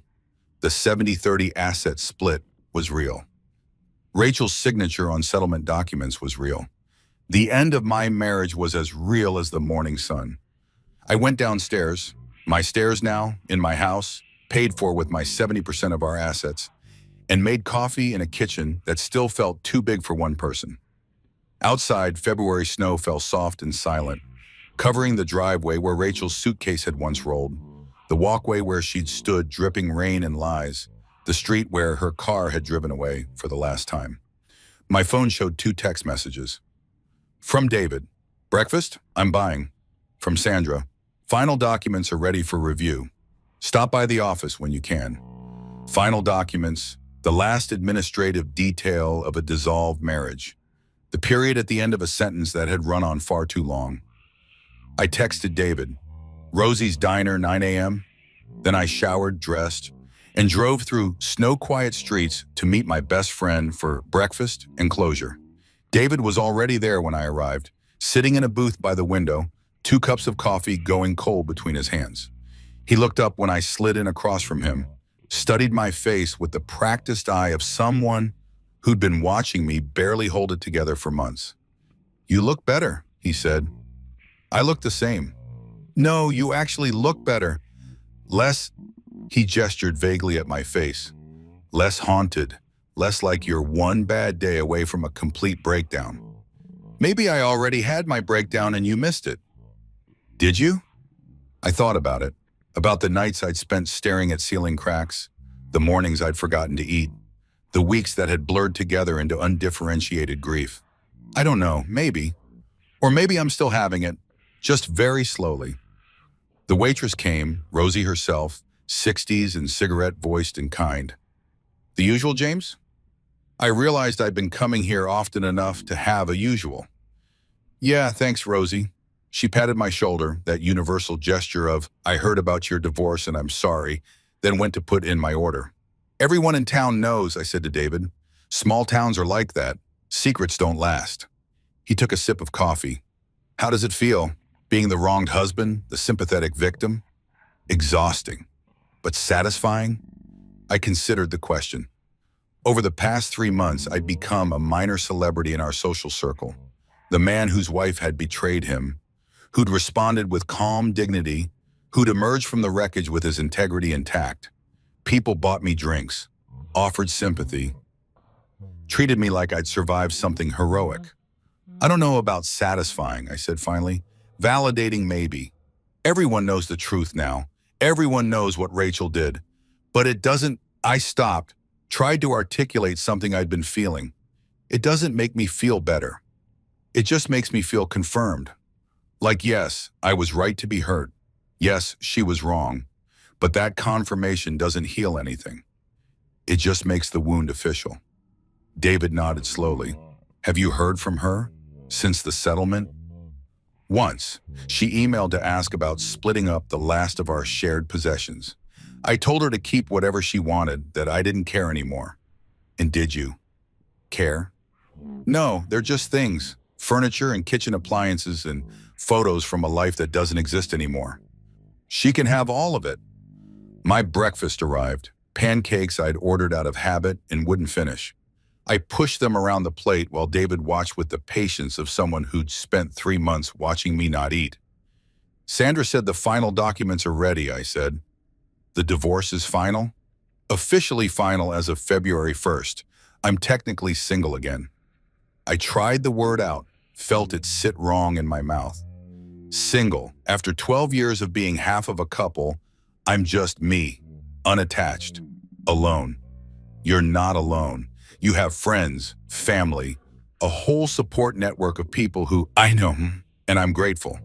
But it's not the same as having a person, someone who knows all your stories, who understands your weird habits, who can finish your sentences. I set down my fork. I lost more than a wife, David. I lost my witness. The person who could verify my memories, who could confirm that, yes, that thing happened. Yes, that's what we said. Yes, we really did promise forever. Rachel was a liar and a thief, not much of a witness. But she was my liar and thief. She was the person I'd built 12 years of history with. And now all that history is what? Contaminated? Unreliable? How much of our marriage was real? And how much was performance? I don't even know anymore. David reached across the table, gripped my hand. The love you felt was real. Maybe hers wasn't, or maybe it was real and she destroyed it anyway. But your love, your commitment, your effort, that was all real. Don't let her betrayal make you doubt yourself. I wanted to believe that, wanted to think that my half of the marriage had value even if hers didn't. But it was hard to trust my own memories when the person who shared them had rewritten the whole story. What happened with the HR investigation? David asked, changing the subject. They fired both of them, Rachel and Marcus. Timesheet fraud plus ethics violations. It was in the company memo last month. How do you know? You don't work there. Sarah forwarded it to me. She thought I'd want to know. I picked up my pancakes. Marcus moved to Seattle, apparently. Took a job with a tech startup, starting over. Rachel's still here, living with her parents, working temp jobs while she figures out what's next. Have you seen her? Once, at the grocery store. We made eye contact across the produce section, and I watched her decide whether to approach me. She didn't. Just turned around and walked the other way. How did that feel? Like seeing a ghost? Like encountering someone who used to matter, who used to be central to my life, and realizing they're just another person now. A stranger who happens to know where I'm ticklish and how I take my coffee. We sat in silence for a while, David eating his omelet, me not eating my pancakes, both of us watching snow fall outside the window. What comes next? David asked finally. Now that it's officially over? Now that you're officially single, what's the plan? I don't know. I've spent 3 months focused on ending things. I haven't thought much about beginning again. Maybe it's time to start thinking about it. Maybe. But the truth was, I didn't know how to begin again. Didn't know how to date after 12 years of marriage. Didn't know how to trust someone new when the person I'd trusted most had betrayed me so completely. Didn't know how to open myself to vulnerability again when vulnerability had cost me so much. There's something I haven't told you, I said suddenly, about the offshore account, about the hidden money. David set down his fork. I thought Rachel returned all of it as part of the settlement. She did, all $127,000, plus penalties.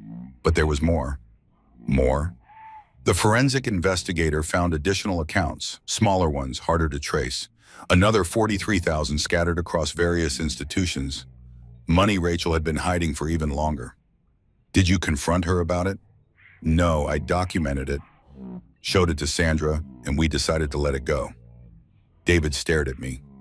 You let her keep $43,000 that she stole from you? I let her keep her escape fund because I stopped trying to articulate something I'd been feeling. I realized that taking everything would make me feel powerful, but it wouldn't make me feel better. And at some point, revenge stops being justice and becomes just cruelty. So I drew a line.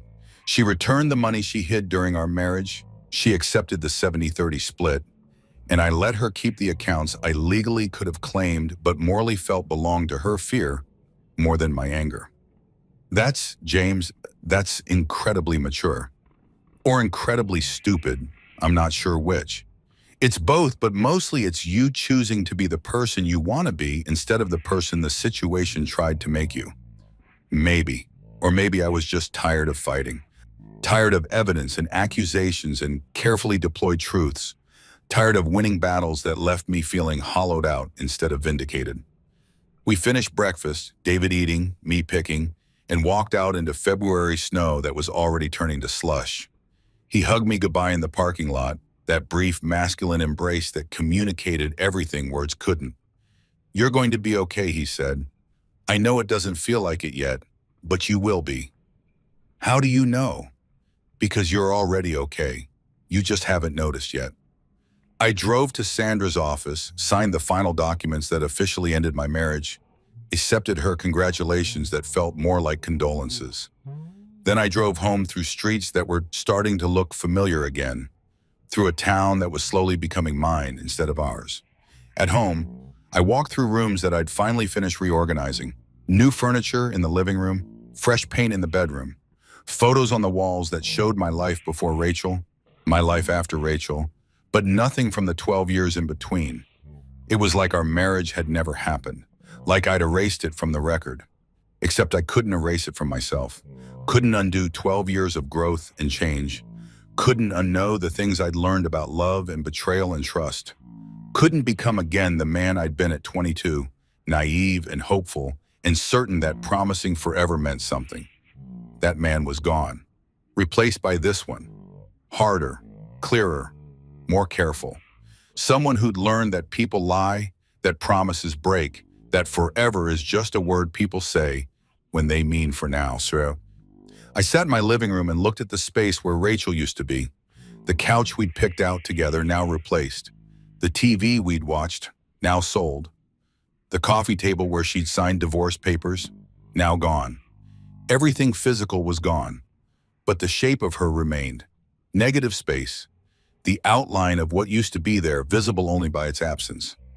My phone buzzed, an email from Rachel. The first communication in weeks. Subject, closure. Body, James, I know I don't have the right to ask anything of you. I know I destroyed what we had, that I hurt you in ways I'm still understanding. But I'm writing because my therapist says closure requires acknowledging harm, and I want to acknowledge what I did to you. I lied about the affair, about wanting children, about the money. I lied so much and for so long that I stopped knowing what was true. I convinced myself that our marriage was unhappy because that made the affair feel justified. I told myself you didn't care because that made my deception easier. I created a narrative where I was the victim of a dead marriage instead of the person who killed it. You were right about everything. The calculated nature of my betrayal, the length of my deception, the way I systematically destroyed what we built while pretending to protect it. You were right that I chose comfort over honesty, that I prioritized my desires over your well-being, that I betrayed you in ways that went far beyond physical infidelity. I don't expect forgiveness. I don't expect you to respond to this email or acknowledge it or do anything with it, except maybe feel slightly less like you're crazy for being hurt. Because you're not crazy. You're wounded by someone who promised not to wound you. And that's on me. Completely on me. I'm working on becoming someone different. Someone more honest, more accountable, more aware of how my choices affect others.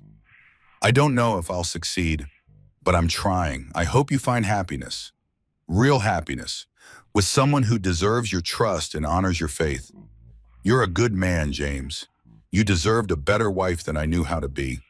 I'm sorry for all of it, even though sorry doesn't fix anything.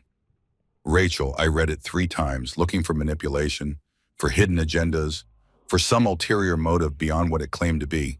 But it just seemed honest. Raw. The first truly honest thing Rachel had said to me in years. I sat with the email for a long time, trying to decide how to feel about it.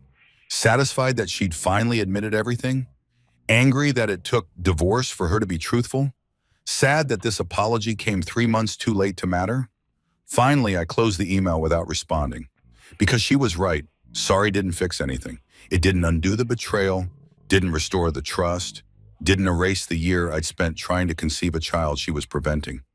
It was just words, arriving after the fact, offering nothing but the acknowledgement of harm I'd already lived through. Maybe someday I'd respond. Maybe someday I'd accept her apology, forgive the betrayal, find peace with what happened. But not today. Today I just needed to sit in my house, and let myself feel the full weight of an ending. Outside, the snow had stopped. The sun was setting, painting everything in shades of orange and gold. Beautiful, indifferent. Moving forward regardless of my pain, regardless of Rachel's apologies, regardless of whether any of this had mattered. I stood at the window and watched the sunset, the same sunset I'd watched 3 months ago. When this all began, when Rachel walked in glowing with lies, and I asked her about an illness that didn't exist. So much had changed since then. The marriage ended, the truth revealed, the consequences delivered. But I was still here, still standing, still breathing, still capable of watching a sunset and finding it beautiful despite everything. Maybe David was right. Maybe I was already okay, just hadn't noticed yet. Or maybe I was just good at survival, at putting one foot in front of the other, at breathing in and out, at continuing to exist even when existing felt exhausting. My phone buzzed one more time. A text from my mother. Dinner Sunday? Dad wants to try his new smoker. Normal things. Family dinners and new smokers and parents who love me, even though my marriage had failed. I texted back, I'll be there. And then, because I couldn't think of anything else to do, because the alternative was sitting alone in the dark with Rachel's apology and my own complicated feelings, I put on my coat and went for a walk. The neighborhood was quiet, snow-muffled, peaceful. I walked past houses where families were eating dinner, where TVs glowed blue in living rooms, where normal people lived normal lives unburdened by betrayal and divorce and carefully documented truths.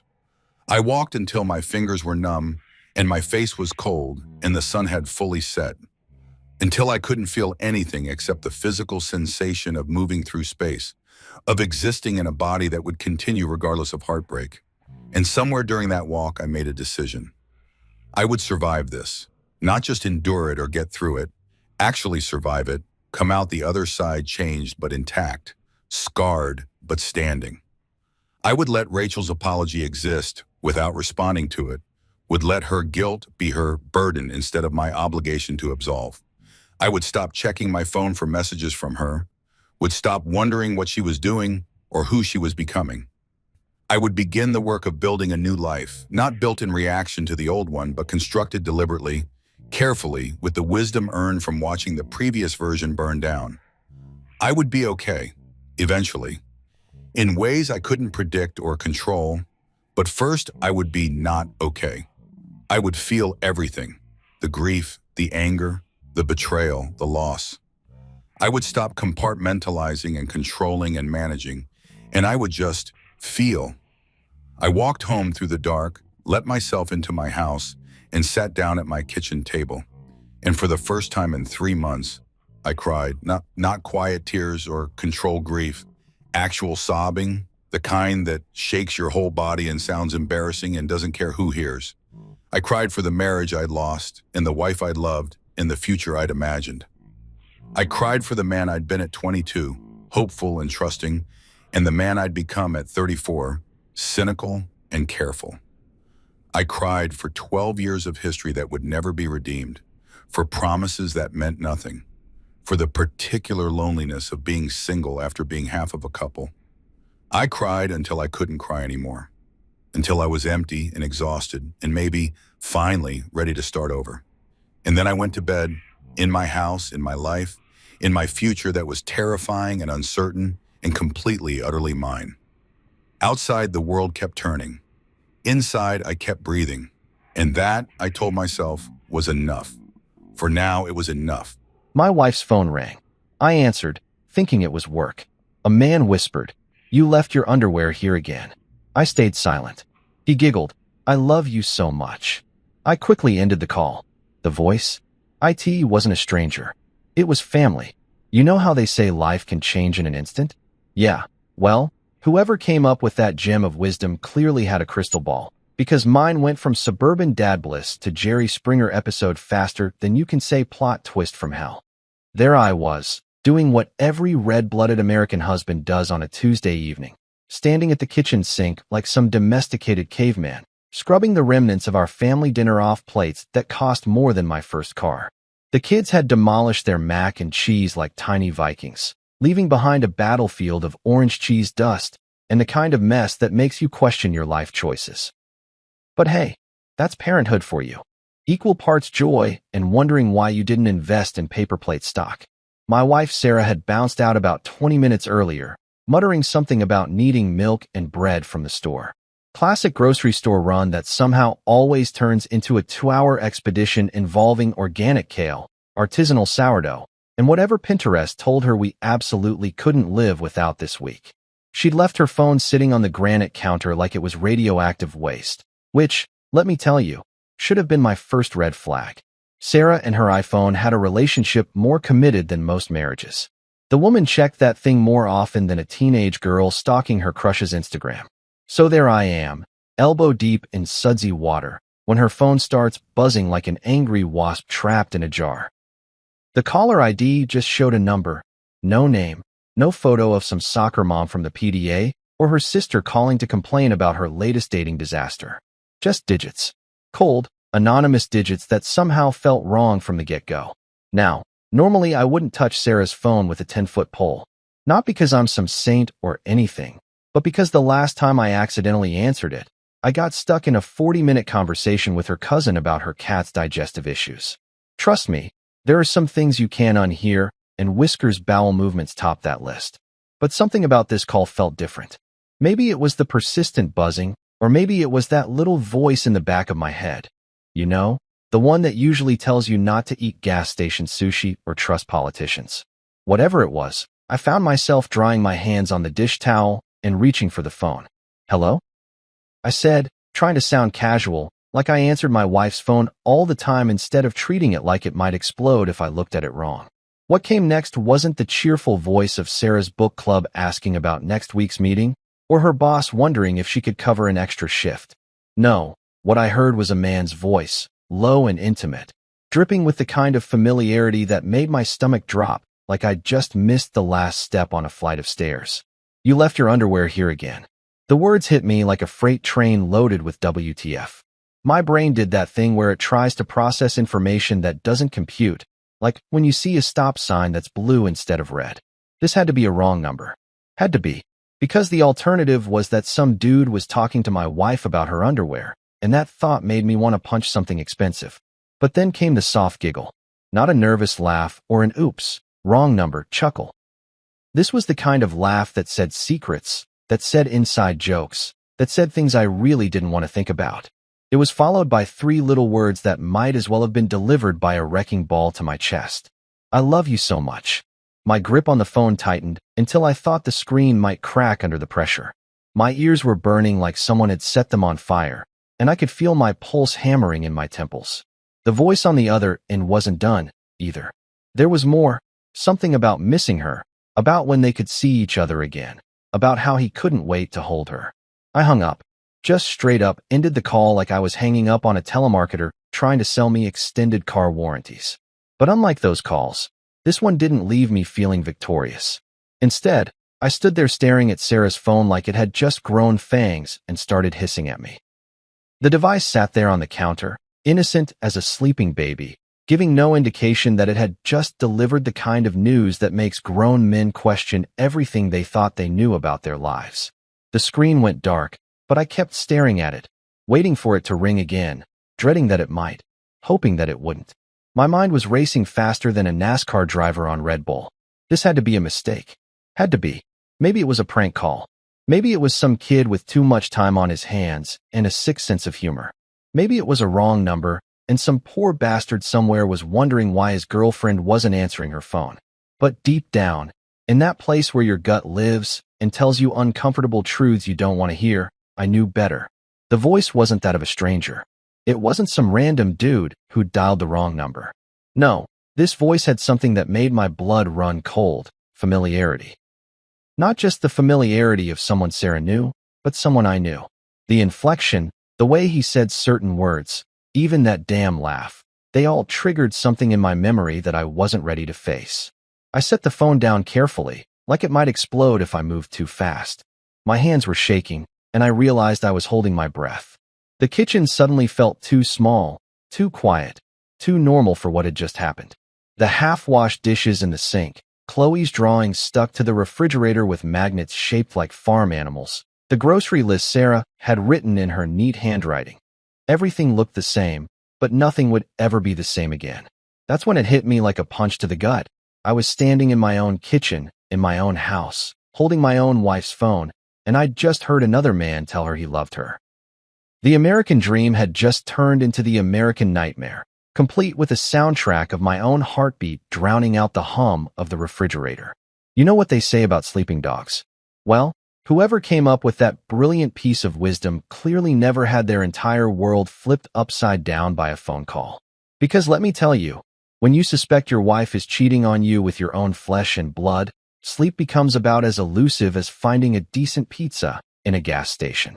That night, I lay in bed next to Sarah like I was sharing a mattress with a complete stranger, listening to her breathe and wondering how long this had been going on right under my nose. She slept like a baby, the kind of peaceful, guilt-free slumber that apparently comes with being a world-class actress.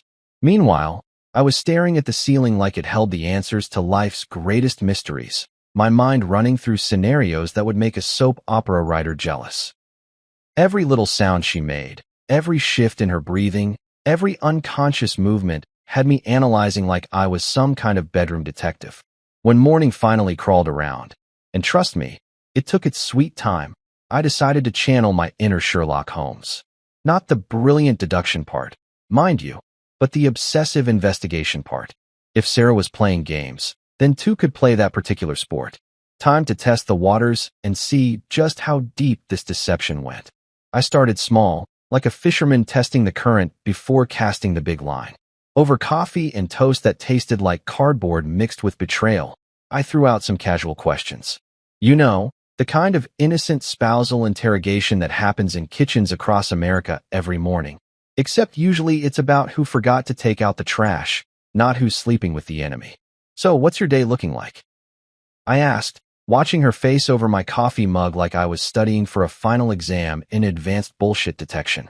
She rattled off her usual routine: work, grocery store, again, because apparently we were always one banana away from starvation, maybe lunch with her sister. All delivered with the kind of casual confidence that made me wonder if she'd been practicing in the mirror. Her eyes never quite met mine, though. That was new.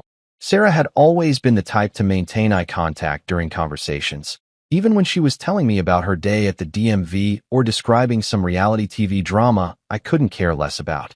Lunch with Jennifer? I pressed, naming her sister like I was testing a theory. Haven't seen her in a while. How's she doing with the divorce? Oh, Jen, Sarah said with a laugh that sounded just a fraction too forced. Still trying to decide if she wants to take Derek for everything he's worth or just half of everything he's worth. She was good. I'll give her that.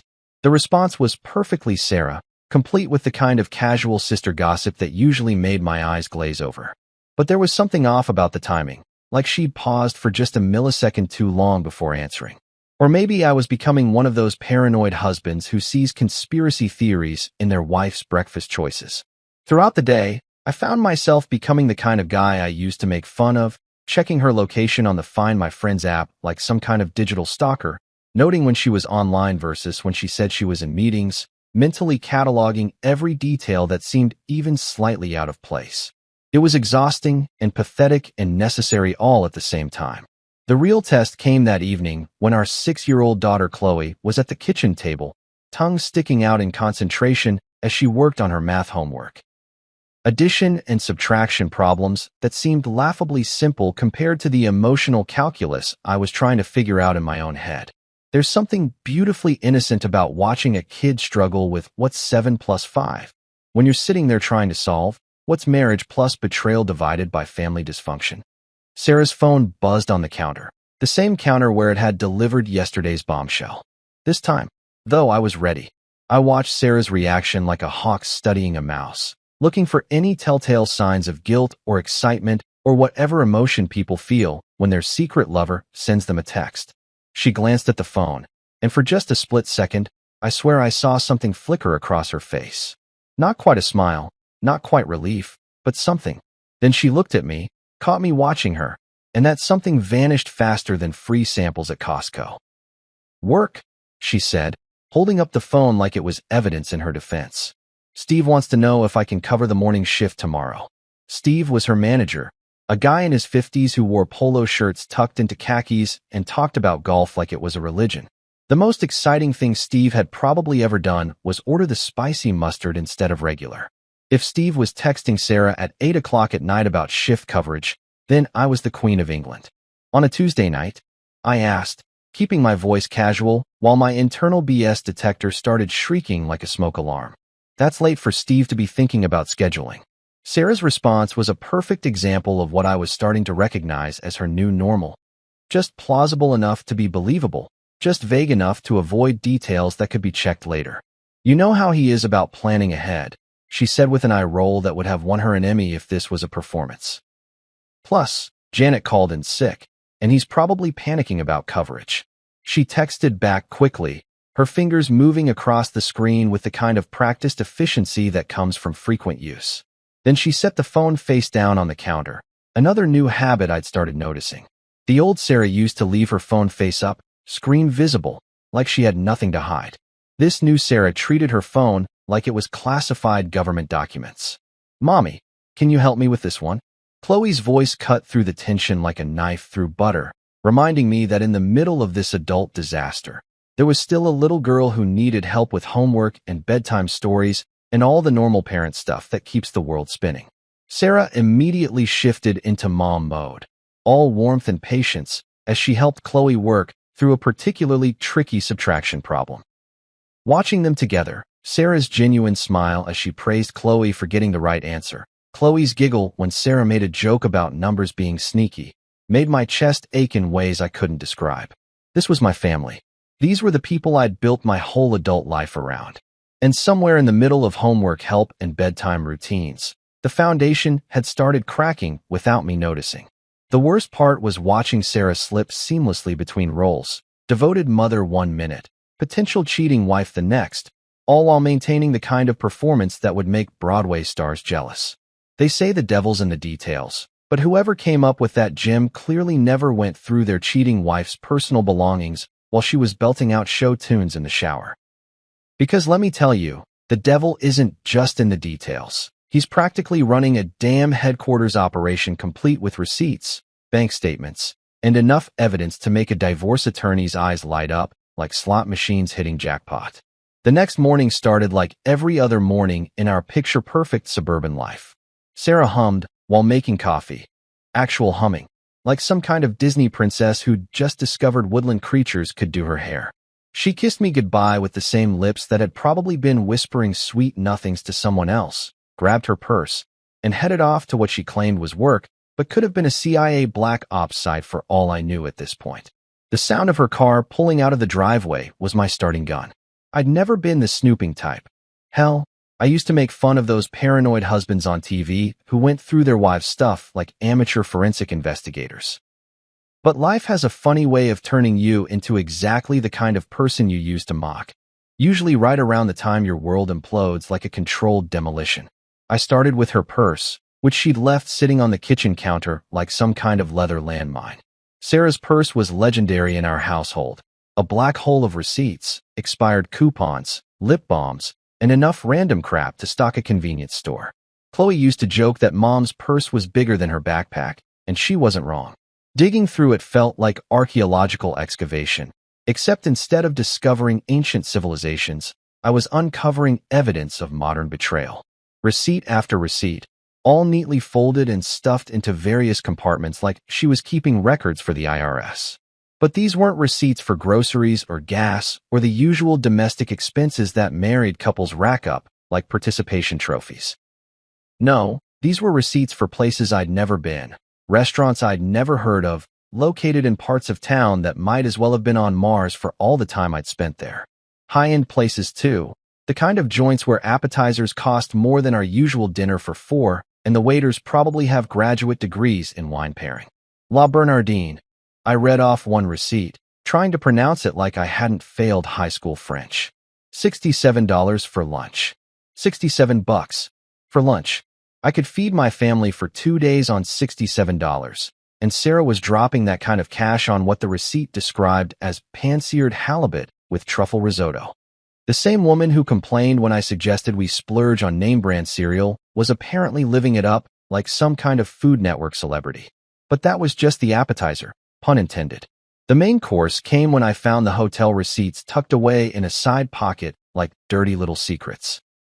Not just any hotels either, but boutique places downtown with names like the Metropolitan and Harbor View Suites. Places that charge by the hour what we spend on groceries by the week. My hands started shaking as I read the dates. Business trips that I remembered her taking, overnight conferences that had seemed perfectly legitimate at the time.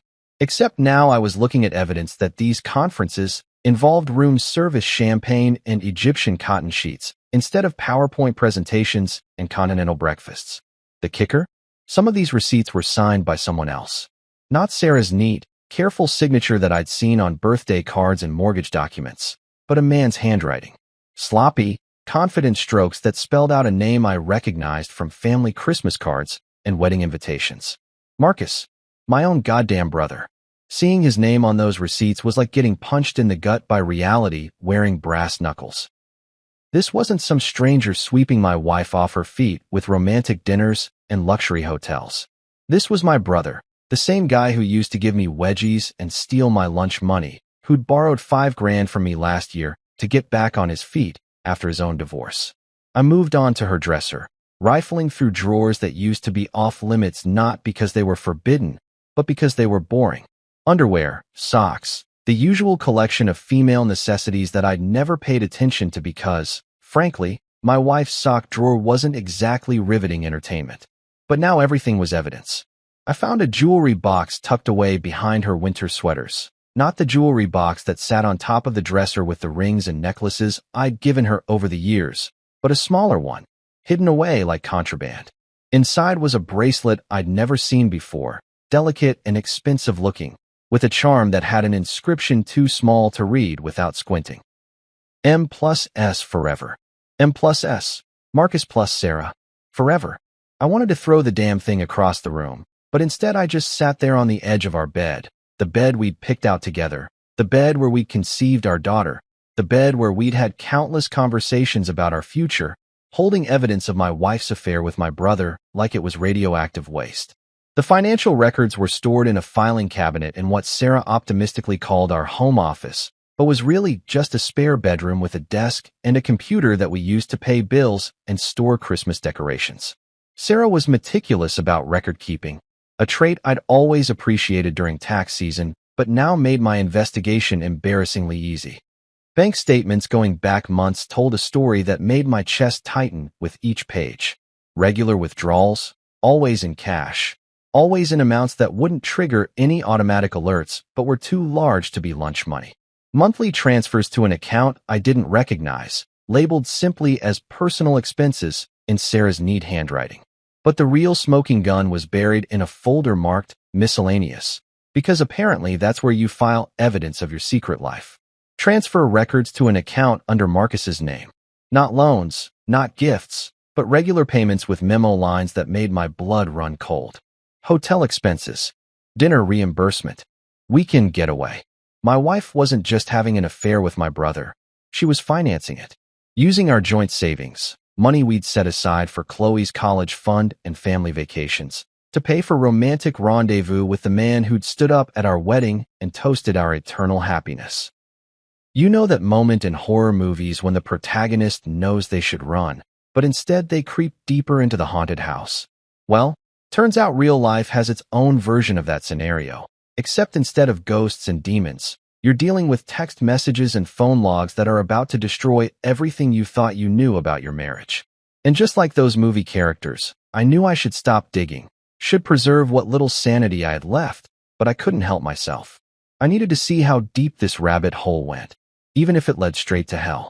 Finding the paper trail had been like discovering the tip of an iceberg, impressive and damaging, sure, but I had this sinking feeling that the real wreckage was still hidden beneath the surface.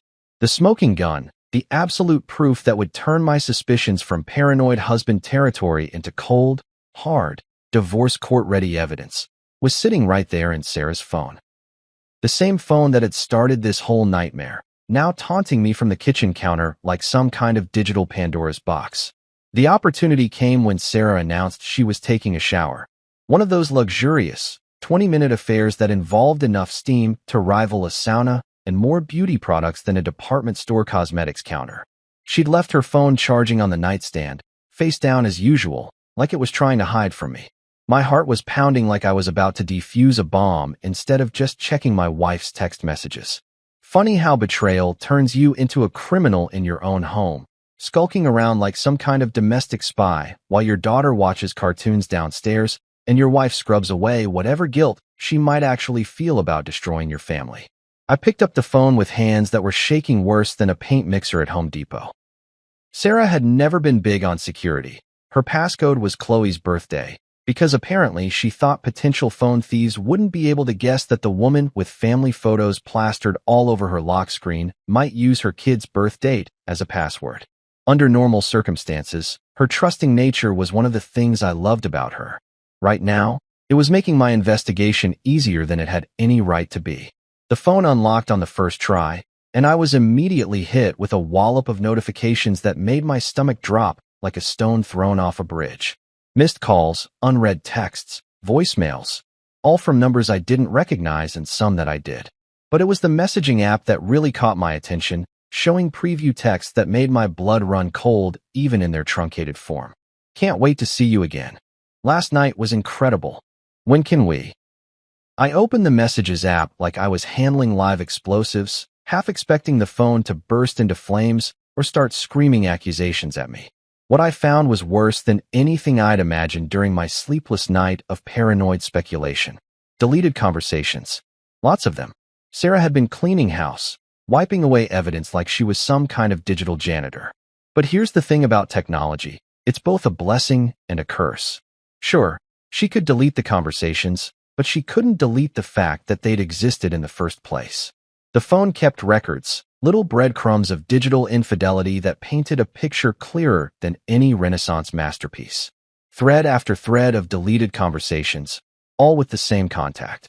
No name, just a number, but a number I was starting to recognize from all those missed calls and hotel receipts. The timestamps told their own story, late-night texts when I was sleeping next to her, afternoon messages sent during her lunch breaks, early morning exchanges that happened while I was making coffee and packing Chloe's school lunch. But Sarah wasn't quite as tech-savvy as she thought she was, because buried in the drafts folder, that digital graveyard where unfinished thoughts go to die, I found the mother lode. Messages she'd typed but never sent, like a diary of her affair written in real time. I can't keep lying to him like this. What if he finds out about us? I feel terrible, but I can't stop. And then, the one that made my knees weak and my vision blur around the edges. Marcus, I think I'm falling in love with you. Marcus. There it was, spelled out in black and white. No room for interpretation or wishful thinking. Not some random coworker or mysterious stranger, but my own brother. The man who'd taught Chloe how to ride a bike, who'd helped me install our deck last summer, who'd been coming to our house for Sunday dinners and holiday celebrations while secretly planning to blow up my life from the inside. I kept scrolling through the drafts like some kind of masochist, finding message after message that she'd typed but apparently thought better of sending. Plans for weekend getaways, complaints about having to pretend when I was around, discussions about when they could finally be together without hiding. The worst part wasn't even the content of the messages, it was the timestamps. This had been going on for months. Not a recent fling or a moment of weakness, but a sustained, calculated betrayal that had been happening right under my nose while I was worrying about mortgage payments and whether we needed to refinance the house. Every family dinner where Marcus had sat at my table, every time he'd hugged Sarah goodbye a little too long, every occasion where I'd thought they were just being friendly siblings-in-law, it had all been a performance. They'd been laughing at me, probably. Poor stupid husband who couldn't see what was happening in his own house, with his own wife, with his own brother. The sound of the shower turning off upstairs made me jump like I'd been caught robbing a bank. I quickly closed the messages and put the phone back exactly where I'd found it, face down on the nightstand like a guilty secret keeping watch over our bed. By the time Sarah emerged from the bathroom, wrapped in the fluffy robe I'd bought her last Christmas, I was back downstairs pretending to read the morning paper. But the words on the page might as well have been written in ancient Greek, because all I could see were those deleted messages, those drafted confessions, those digital love letters to my own damn brother. Feel better? I asked when she came into the kitchen, and the irony of the question wasn't lost on me. Here I was, asking if she felt better after her shower, when what I really wanted to know was how she managed to live with herself after what I'd just discovered. Much, she said, kissing the top of my head like she was still the loving wife instead of a woman who'd been financing secret romantic getaways with my brother. You seem tense. Everything okay? Everything okay? Right. My wife was having an affair with my brother, using our savings to pay for their romantic escapades, and lying to my face with the kind of skill that would make professional con artists jealous. But sure, everything was just peachy. You ever watch one of those nature documentaries where they show predators stalking their prey? The way the lion crouches in the tall grass, muscles coiled and ready, while the unsuspecting gazelle just keeps grazing like it's living in some Disney movie where everyone gets along and nobody gets eaten. Well, that evening I felt like I was watching the human version of that exact scenario, except I couldn't tell who was the predator and who was dinner. Because there I was, sitting at my own kitchen table, when Marcus walked through my front door like he owned the place. Same cocky grin he'd worn since we were kids, same casual wave, same, "Hey bro," greeting that used to make me smile, but now made me want to introduce his face to my fist. He was carrying a bottle of wine, some fancy red that probably cost more than my weekly grocery budget, and wearing that ridiculous polo shirt that made him look like he was about to tee off at the country club instead of having dinner with the family he was systematically destroying. The audacity was breathtaking, really. Here was a guy who'd been sleeping with my wife, spending my money, and planning a future that didn't include me. And he had the balls to show up at my house with wine and small talk like he was some kind of beloved family member instead of a backstabbing snake in khakis. "Sarah," he called out, like he was announcing his arrival to his girlfriend instead of his brother's wife. "I brought that Cabernet you mentioned. The one from that little winery the one I heard you talking about. Nice save, Romeo. Real smooth. If I hadn't already seen the evidence, that little slip might have flown right over my head. But now I was listening to everything with the intensity of a FBI wiretap, cataloging every word, every glance, every microscopic interaction that proved what I already knew but wasn't ready to confront yet. Sarah practically floated into the room when she heard his voice, and watching them greet each other was like witnessing a masterclass in acting. The casual hug that lasted just a fraction too long, the way her hand lingered on his arm when she thanked him for the wine, The shared look that passed between them for maybe half a second before they remembered I was standing right there, watching this performance like the world's most uncomfortable audience of one. "You didn't have to bring wine," Sarah said, but her tone suggested she was pleased he had. "I made that roast you love so much." The roast he loves. Not the roast we all love, or the roast that's good for family dinners. The roast he loves. Because apparently Sarah had been taking requests from her lover and serving them up at family dinner like some kind of twisted room service. "Smells incredible," Marcus said, taking a deep breath like he was savoring more than just the aroma of pot roast. "You always did know your way around the kitchen." Always did. Like he'd been sampling her cooking in contexts that didn't involve family gatherings. Like he'd been getting private tastings that came with more than just dinner rolls and small talk. Meanwhile, Chloe was at the table with her coloring book, completely oblivious to the adult drama unfolding around her. She was working on some elaborate masterpiece involving unicorns and rainbows, humming under her breath the way kids do when they're completely absorbed in something that makes perfect sense to them and no sense to anyone else. Watching her color while her mother and uncle performed their little charade made my chest tight with a kind of protective rage I'd never experienced before. This was my daughter's world they were playing with. Her sense of normal, her understanding of family, her belief that the adults in her life were trustworthy and stable and not secretly destroying everything she thought she could count on. She looked up at Marcus with the same adoration she'd always had for her fun uncle, the guy who brought her presents and taught her card tricks and made her laugh until she got the hiccups. "Uncle Marcus," she squealed, abandoning her crayons to run over for a hug. "Look what I drew. It's a unicorn flying over a castle." Marcus scooped her up like he was auditioning for Father of the Year instead of Homewrecker of the Century, spinning her around while she giggled and showed off her artwork. He praised her drawing with the kind of enthusiasm that would have seemed genuine if I didn't know he was a lying, cheating piece of garbage who was currently destroying her family from the inside out.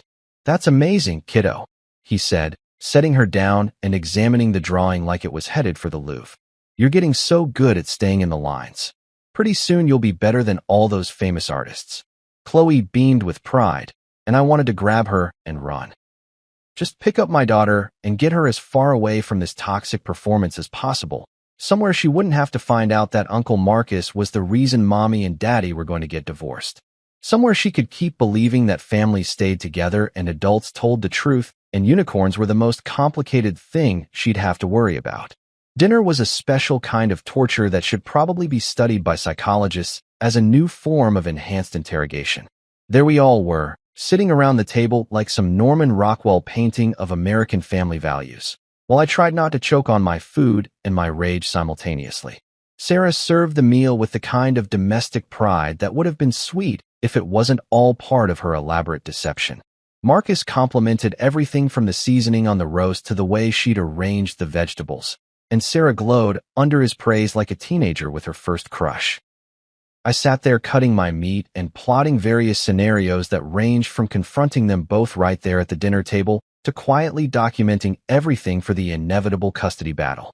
The silence from my end of the table was apparently noticeable because Chloe kept asking me if I was okay and why I wasn't talking much.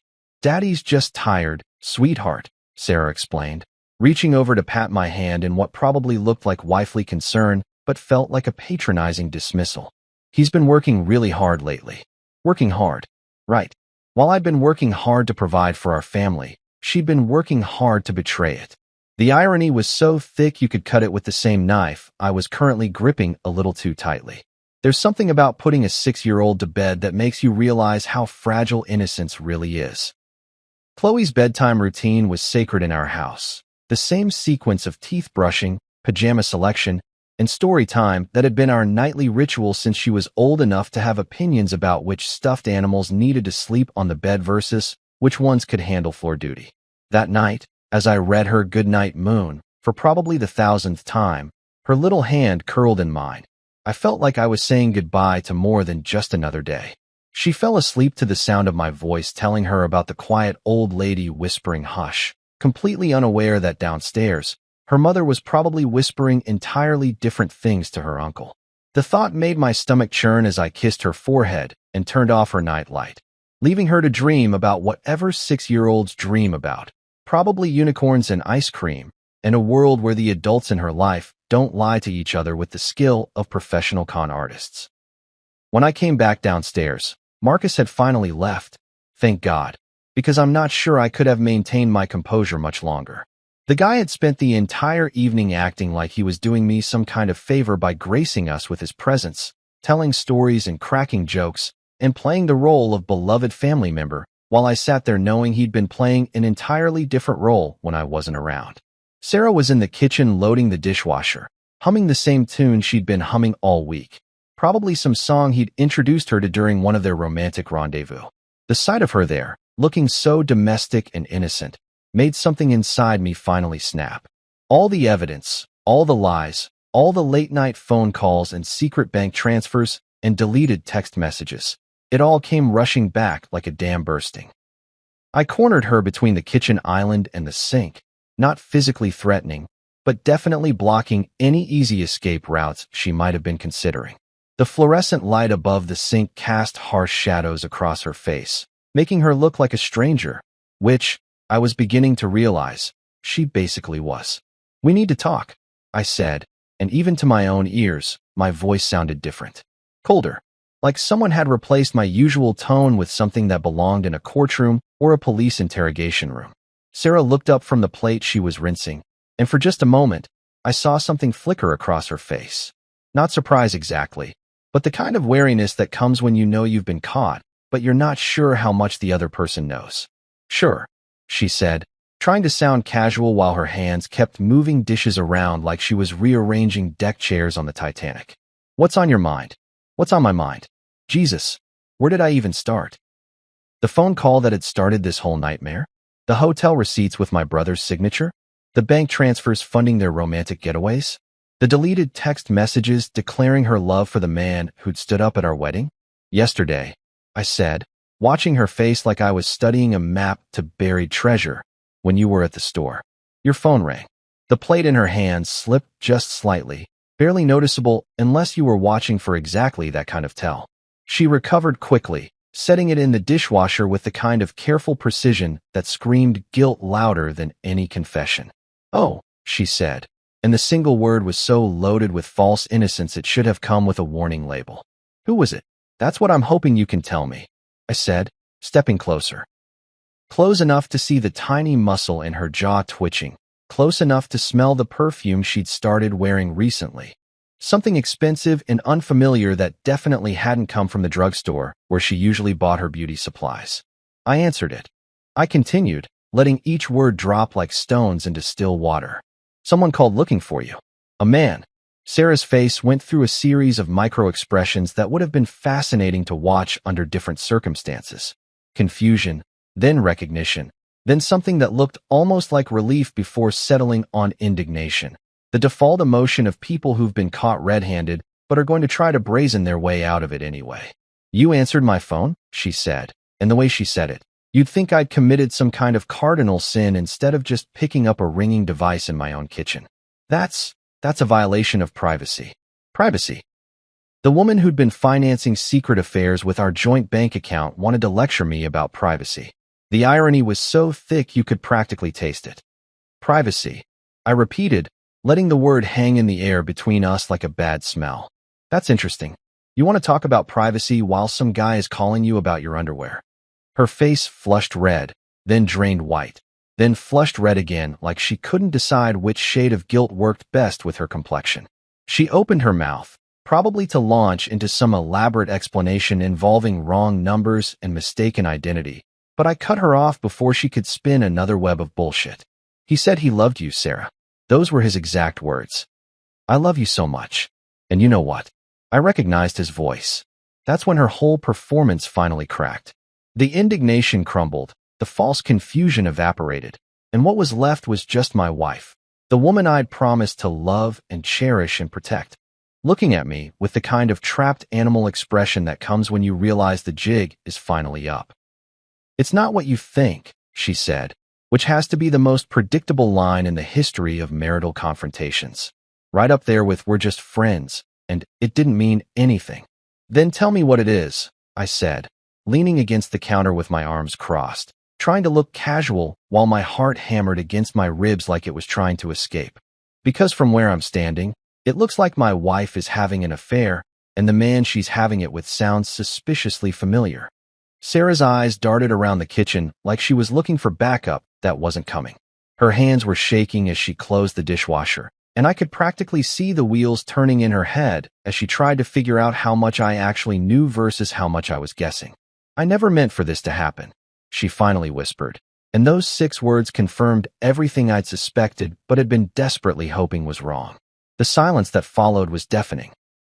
Not the comfortable quiet of a married couple who didn't need words to communicate, but the heavy, suffocating silence of a relationship breathing its last breath. And in that silence, I said the name I'd been dreading to say out loud. "Marcus, have you ever driven somewhere while so pissed off that you can't remember actually getting in the car, starting the engine, or navigating through traffic?" That's exactly what happened the next day after I dropped Chloe off at school and told Sarah I had some errands to run. Errands. Right. If confronting your backstabbing brother about screwing your wife counts as an errand, then sure, I was just running errands like some suburban dad picking up dry cleaning and groceries. The drive to Marcus's apartment complex gave me way too much time to think, which was about as helpful as gasoline at a bonfire. My hands were gripping the steering wheel so tight I'm surprised I didn't leave permanent fingerprints in the leather, and every red light felt like the universe was giving me more time to imagine exactly what I was going to say to the man who'd spent months systematically destroying my marriage while pretending to be my loving brother. Marcus lived in one of those trendy downtown lofts that cost more per month than most people's mortgage payments. The kind of place that screams, "I'm a bachelor with disposable income and questionable life choices." All exposed brick and floor-to-ceiling windows, probably filled with furniture that cost more than my car and had names like Barcelona chair or mid-century modern something or other. The perfect bachelor pad for a guy who apparently specialized in seducing his brother's wife with fancy dinners and expensive hotels. I'd been to his place maybe 3 times since he'd moved there after his own divorce last year. Sarah had always made comments about how stylish it was, how sophisticated Marcus had become, how different it was from our suburban house, with its family-friendly furniture and Chloe's toys scattered around like colorful landmines. Now I realized those weren't just casual observations, they were comparisons. She'd been measuring our life against his, and apparently finding ours lacking. The building had one of those fancy intercom systems where you had to be buzzed up, but I'd watched Marcus punch in the code enough times to remember it. Because that's the thing about family. You pay attention to the little details, you trust people with access to your life. You assume that blood means something more than just shared DNA and childhood memories. You assume wrong, as it turns out. The elevator ride to the 8th floor felt like it took about 17 hours, giving me plenty of time to rehearse what I was going to say. I'd run through dozens of scenarios during the drive over, everything from calm, rational discussions to screaming matches that would probably get the cops called. But standing there in that expensive elevator, listening to jazz music that was probably supposed to be soothing but just made me want to punch something, I realized that no amount of mental preparation was going to make this conversation easier. Marcus's door was at the end of the hallway, behind one of those heavy wooden barriers that probably cost more than most people's monthly rent. I stood there for a moment, fist raised to knock, wondering if there was any chance I was wrong about all of this. Maybe there was some explanation that didn't involve my brother betraying me in the most fundamental way possible.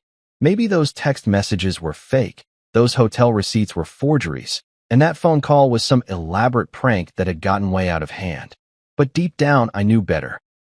The evidence was too overwhelming, too consistent, too fucking obvious once you knew what to look for. So I knocked on that door with all the enthusiasm of a man walking to his own execution. The door opened, and there was Marcus in all his traitorous glory. He was wearing one of those casual button-down shirts that probably cost more than my weekly grocery budget. The kind of outfit that says, "I'm successful and sophisticated," but really just screams, "I have terrible priorities and spend too much money trying to impress people." His hair was perfectly styled, his apartment smelled like expensive cologne, and he had that same cocky smile he'd been wearing since we were kids, the one that used to make me laugh, but now made me want to rearrange his face with my fist. "Hey bro," he said, like I was there for a social visit instead of to confront him about destroying my family. This is a surprise. Come on in. Want a beer? I just got this craft brew from some microbrewery in Oregon that supposedly uses hops grown in volcanic soil or some shit like that. Craft beer. Of course. Because regular beer wasn't sophisticated enough for a man who was apparently sophisticated enough to steal his brother's wife, but not sophisticated enough to feel bad about it. I stepped into his apartment without saying a word, taking in the space that had probably been the setting for God knows how many romantic encounters with my wife. The living room looked like something out of a magazine.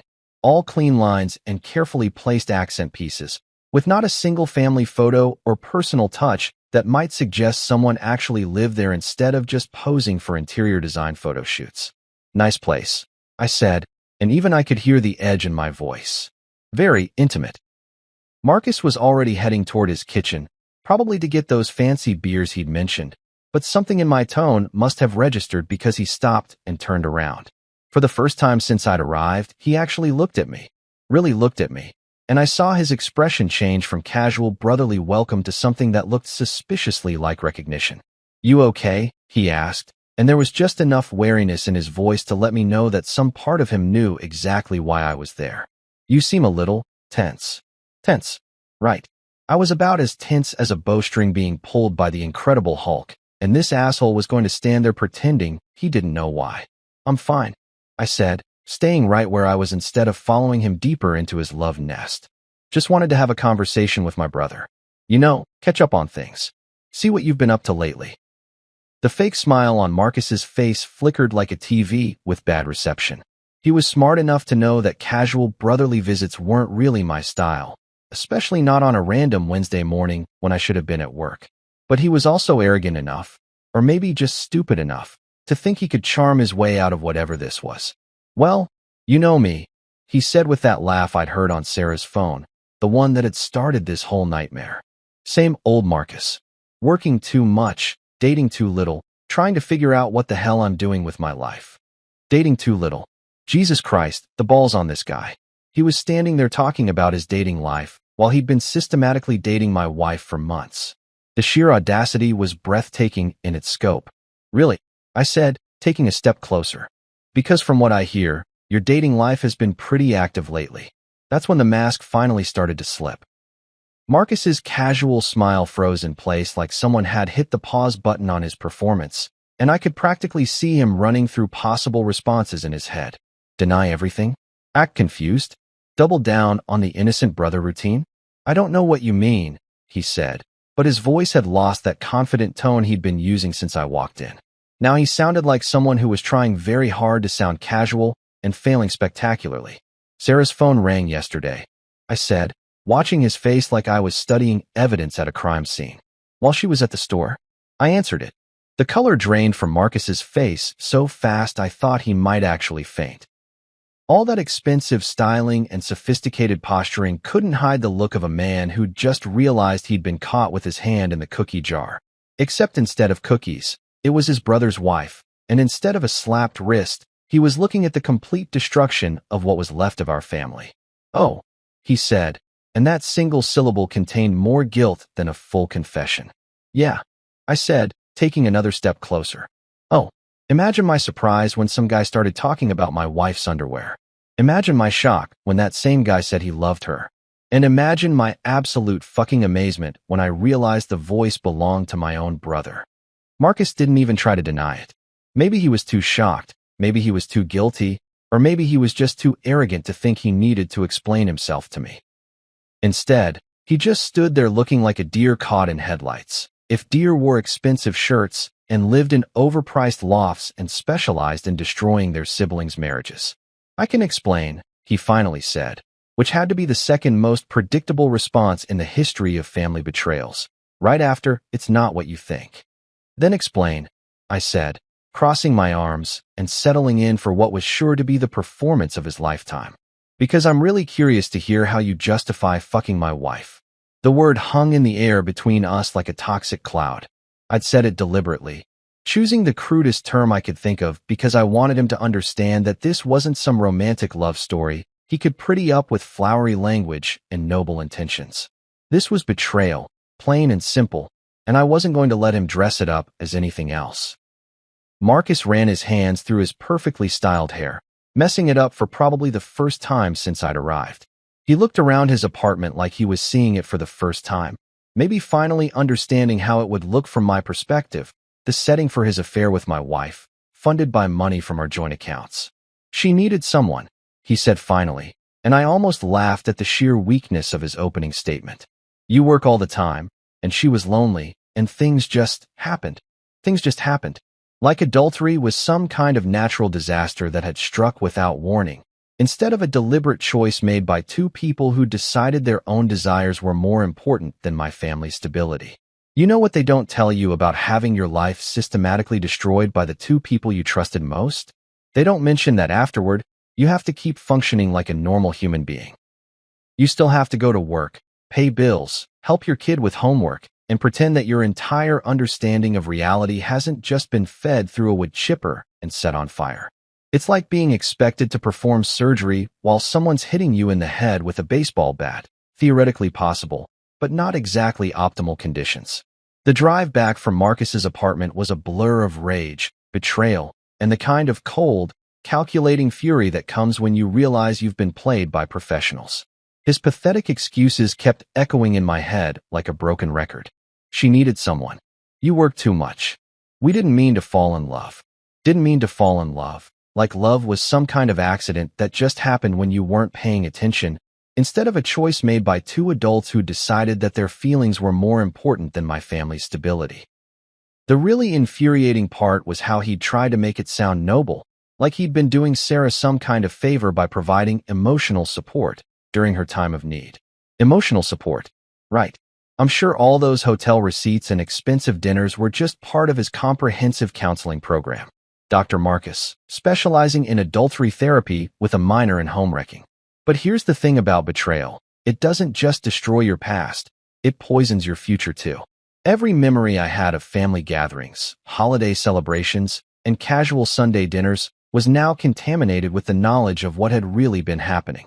All those times Marcus had complimented Sarah's cooking, all those occasions when they'd shared inside jokes I didn't understand, all those moments when I'd thought I was looking at normal family interactions, it was all performance.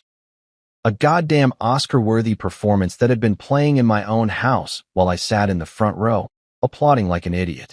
I made a detour on the way home, stopping at a copy shop that looked like it had been designed by someone who thought the height of interior decorating was fluorescent lighting and industrial carpet. The kind of place where people went to make flyers for garage sales and copy their tax documents, not to begin documenting the evidence that would eventually destroy their marriage. But life has a funny way of making ordinary places into the settings for extraordinary disasters. The clerk behind the counter was a kid who looked like he was maybe 19 and had probably never experienced anything more traumatic than running out of energy drinks. He helped me scan every receipt, every bank statement, every piece of evidence I collected, creating digital copies that I uploaded to a cloud storage account Sarah didn't know about. Because if there's one thing I'd learned from this whole experience, it's that people lie, people cheat, and people delete evidence. But digital backups are forever. Next stop was a law office in one of those glass towers downtown that make you feel like an ant even when you're not dealing with life-altering legal issues. The lawyer I'd found online specialized in divorce and family law, with the kind of credentials that cost serious money but promise serious results.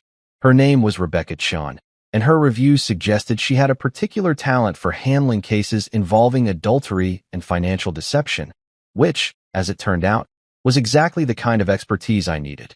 Rebecca's office was all polished wood and expensive leather, the kind of place designed to make you feel confident about spending your kid's college fund on legal fees. She was younger than I'd expected, probably in her early 40s, with the kind of sharp intelligence that suggested she'd eaten weaker lawyers for breakfast and was already thinking about lunch. "Tell me about your situation," she said, gesturing to the chair across from her desk while she pulled out a legal pad that looked like it had seen more drama than a daytime soap opera. So I told her. Everything. The phone call that had started it all, the evidence I'd found, the confrontation with Sarah, the meeting with Marcus.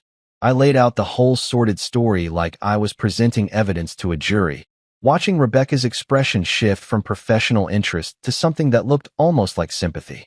"How long do you think this has been going on?" she asked, making notes in handwriting that was probably neater than most people's typed documents. "At least 6 months, based on the bank records," I said. "Maybe longer." They were pretty good at covering their tracks. "But not good enough," Rebecca said with the kind of smile that probably made opposing counsel nervous. "Financial records don't lie, and neither do phone logs.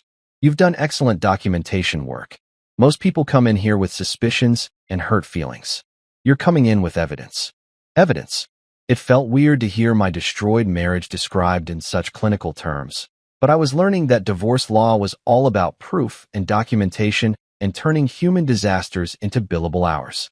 Rebecca explained the process: asset division, custody arrangements, spousal support calculations, with the kind of professional detachment that would have been comforting if she'd been talking about anyone else's life. "One thing I need to tell you," she said, leaning forward with the expression people use when they're about to deliver news you don't want to hear. "Washington is a no-fault divorce state. The adultery doesn't technically affect the legal proceedings, but the financial deception could be relevant to asset division. No fault, meaning it didn't legally matter that my wife had been cheating on me with my brother, using our money to finance their affair, and lying to my face for months. The law apparently considered adultery about as relevant as someone's preference in breakfast cereal. But the money, that was different. Spending marital assets on an affair was something the courts actually cared about. "We'll need to freeze the joint accounts," Rebecca continued, "and I'd recommend moving half the funds to an account in your name only. Legal, defensible, and it prevents further misuse of marital assets." Marital assets. That's what our life savings had become. Not the money we'd set aside for Chloe's education or family vacations, or the dream house we'd talked about buying someday, but marital assets to be divided and disputed and fought over in conference rooms that smelled like stale coffee and broken dreams. The next few days passed in a blur of legal preparations and emotional numbness. I opened new bank accounts, changed passwords on everything from our mortgage company to our streaming services, and began the process of untangling a life that had been woven together over 8 years of marriage. It's amazing how complicated it is to separate two lives that have been legally and financially joined. Every credit card, every insurance policy, every shared subscription becomes another thread to be cut. At home, the atmosphere was toxic enough to require hazmat suits. Sarah had moved into the guest bedroom to give us both space to think, which was probably the first honest thing she'd said in months. We maintained a veneer of civility around Chloe, but the silence between us was so heavy it felt like a physical presence in the house. Chloe, bless her innocent heart, kept asking why Mommy and Daddy seemed sad, why we weren't talking as much, why the house felt different. How do you explain to a 6-year-old that her mother had been cheating on her father with her uncle, using money meant for her college fund to pay for romantic getaways? How do you tell a child that the adults she trusts most in the world had been lying to everyone, including each other, for months? Sometimes grown-ups have problems they need to work through, I told her during one of our bedtime conversations, holding her small hand while she curled up with the stuffed elephant she'd had since she was 2. But no matter what happens, Daddy loves you very much, and nothing will ever change that. Are you and Mommy going to get divorced like Tommy's parents did? She asked with the kind of direct honesty that only kids possess. The question hit me like a physical blow. Tommy was a kid in her class whose parents had split up earlier in the year, and Chloe had come home with lots of questions about why some mommies and daddies didn't live together anymore. At the time, Sarah and I had answered those questions together, explaining divorce in the kind of gentle, age-appropriate terms that made it sound like a mutual decision made by adults who still cared about each other but couldn't live together anymore.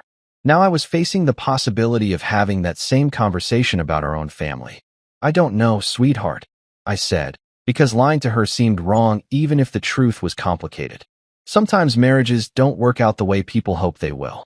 But if that happens, it doesn't mean Mommy and Daddy don't love you, and it doesn't mean anything is your fault. She nodded with the kind of solemn understanding that broke my heart. Kids are resilient, everyone says, but they shouldn't have to be. They shouldn't have to learn about adult failures and broken promises and the ways that people can hurt each other. They should get to believe in forever and trust that the adults in their lives have their shit together enough to provide stability and security. Meanwhile, Marcus kept calling. Not me. He was apparently smart enough to know that ship had sailed, but Sarah. I could hear her phone buzzing at all hours, see her checking messages when she thought I wasn't looking. The voicemails he left were masterpieces of self-justification and manipulation, each one saved automatically to the cloud storage where Rebecca could access them as evidence of ongoing contact. I know you're angry, one message said, but what we have is real. Don't let him make you feel guilty for finding happiness.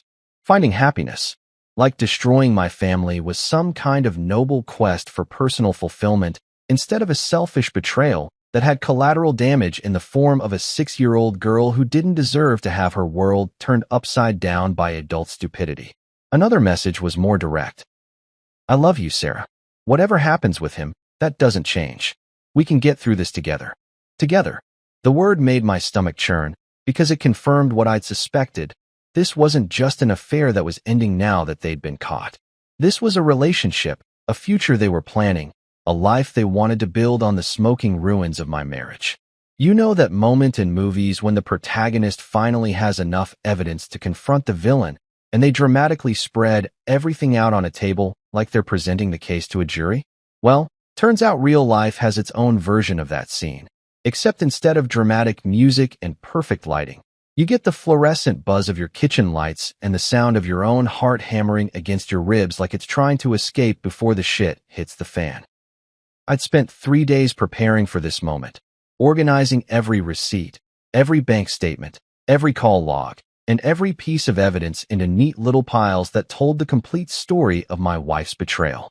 Rebecca had helped me create a timeline that read like a manual for how to destroy your marriage in 6 easy steps, complete with dates, dollar amounts, and enough documentation to make a forensic accountant weep with joy. Sarah was in the living room, curled up on the couch with a book she'd been pretending to read for the past hour. I say pretending because I'd watched her turn exactly 2 pages in 60 minutes, which either meant she was the world's slowest reader or her mind was somewhere else entirely. Probably planning her next romantic getaway with my brother, or figuring out how much of our joint savings she could transfer before I noticed. Chloe was at a sleepover at her friend Emma's house, which meant we could have this conversation without worrying about our daughter overhearing the kind of language that would make a sailor blush. I'd specifically arranged it that way, because some conversations require the kind of brutal honesty that 6-year-olds shouldn't have to witness. Sarah, I said, my voice carrying the weight of every sleepless night and every moment of betrayal I'd discovered over the past week. We need to talk. In the kitchen. Now. She looked up from her book with the expression of someone who'd been expecting this moment, but hoping it would never actually arrive. The kind of look you see on the faces of people who know they're about to be held accountable for their actions and aren't particularly thrilled about the prospect. Can't it wait until after I finish this chapter? She asked, which was probably the most ridiculous stalling tactic in the history of marital confrontations. Like we were discussing dinner plans instead of the complete destruction of our marriage. No, I said, already heading toward the kitchen where I'd spent the afternoon arranging my evidence like some kind of domestic crime scene investigator. It really can't. By the time Sarah reluctantly made her way to the kitchen, I had everything spread out across our dining table like the world's most depressing buffet. Hotel receipts arranged chronologically, bank statements highlighted to show suspicious transfers, phone records with Marcus's number circled in red ink, and printouts of text message logs that painted a picture clearer than anything Picasso ever created. Sarah stopped in the doorway when she saw the display, her face going through a series of expressions that would have been comical under different circumstances. Shock, recognition, fear, and finally something that looked almost like relief, the expression of someone who'd been carrying a heavy secret and was almost grateful to finally put it down. Sit, I said, pulling out a chair on the opposite side of the table from where I'd been working. Not an invitation, but a command. The kind of tone I'd never used with her before, because our marriage had been built on respect and partnership and the assumption that we were on the same team. She sat, her eyes scanning the evidence spread out between us like she was looking at photographs from a crime scene. Which, in a way, she was. These were the receipts and records and documentation of every choice she'd made to prioritize her affair over our marriage. Every decision to spend our money on romantic dinners with my brother instead of our daughter's future. This is everything, I said, gesturing to the papers like a prosecutor presenting evidence to a jury. Every hotel, every dinner, every bank transfer, every phone call. The complete record of your affair with Marcus. Sarah's hands were shaking as she reached for one of the hotel receipts, holding it like it might burst into flames. Her signature was right there at the bottom, along with Marcus's, proof that they'd been signing in together like some kind of twisted romantic couple. "How long have you known?" she asked, her voice barely above a whisper. "Since the phone call," I said. "But I've been documenting everything since then. Did you know that adultery might not matter legally, but financial deception does? Did you know that spending marital assets on an affair is considered dissipation of assets and can affect property division?" She winced like I'd slapped her. Good. She should wince. She should feel uncomfortable talking about the legal implications of her choices, because those choices had legal implications that went far beyond hurt feelings and broken trust. "I never meant for it to go this far," she said, which had to be the third most predictable response in the history of marital betrayals. Right after, "It's not what you think, and we can work through this." "How far did you mean for it to go?" I asked, picking up one of the bank statements that showed a particularly large transfer to Marcus's account. "Was there a specific dollar amount where you planned to stop? A certain number of hotel rooms that would have been your limit?"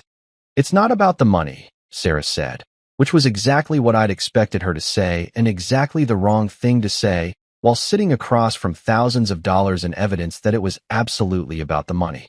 "Really?"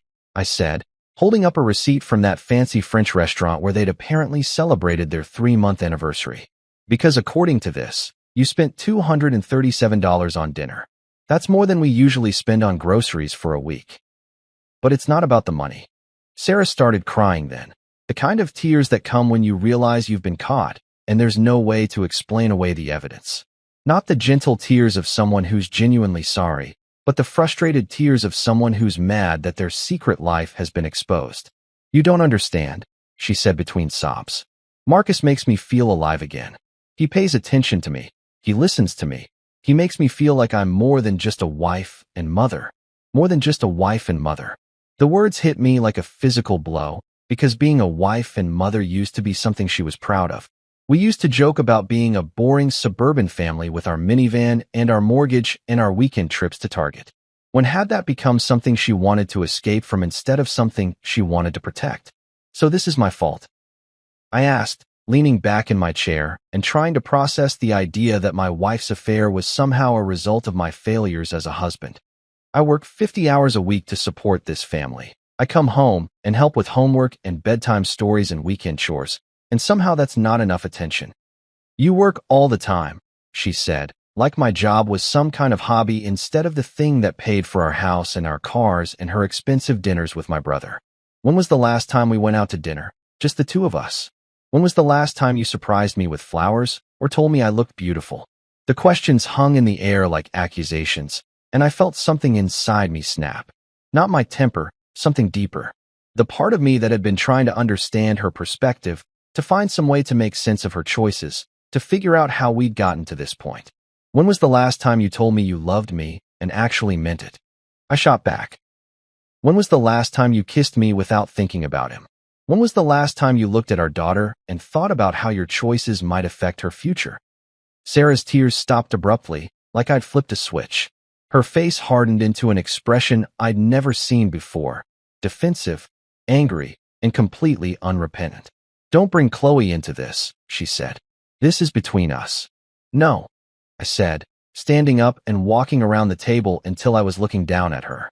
"This stopped being just between us the moment you started spending her college fund on hotel rooms.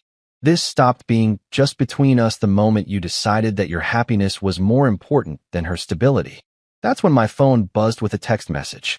Without thinking, I picked it up and glanced at the screen, expecting to see something from work or maybe a message from Emma's mom about the sleepover. Instead, it was from Marcus. A message that had obviously been meant for Sarah's phone, sent to mine by mistake in what had to be the most perfectly timed accident in the history of terrible timing. "I love you." No matter what happens with him tonight, that doesn't change. We'll figure this out together. I stared at the screen for a moment, then slowly turned it around so Sarah could see the message. Her face went white as she read the words, probably realizing that her lover had just provided the final nail in the coffin of any chance she might have had of salvaging our marriage. He sent this to the wrong number, I said, setting the phone down on the table next to all the other evidence. But I think the message is pretty clear.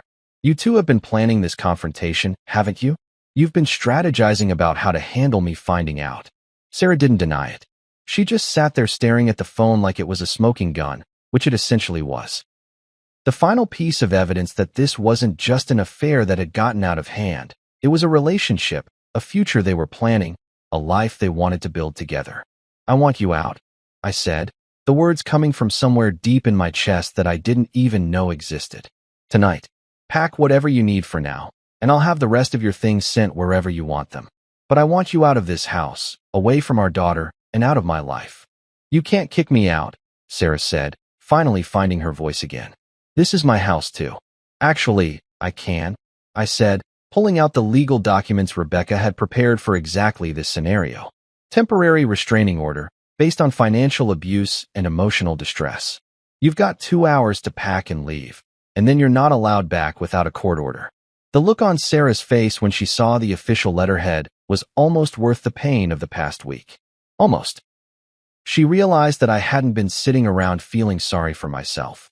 I'd been preparing, documenting, and building a case that would protect both me and Chloe from any further damage she might try to cause. Where am I supposed to go? She asked, like that was somehow my problem to solve. I don't know, I said, and for the first time in days, I felt something like peace. Maybe Marcus can figure that out. After all, he loves you so much.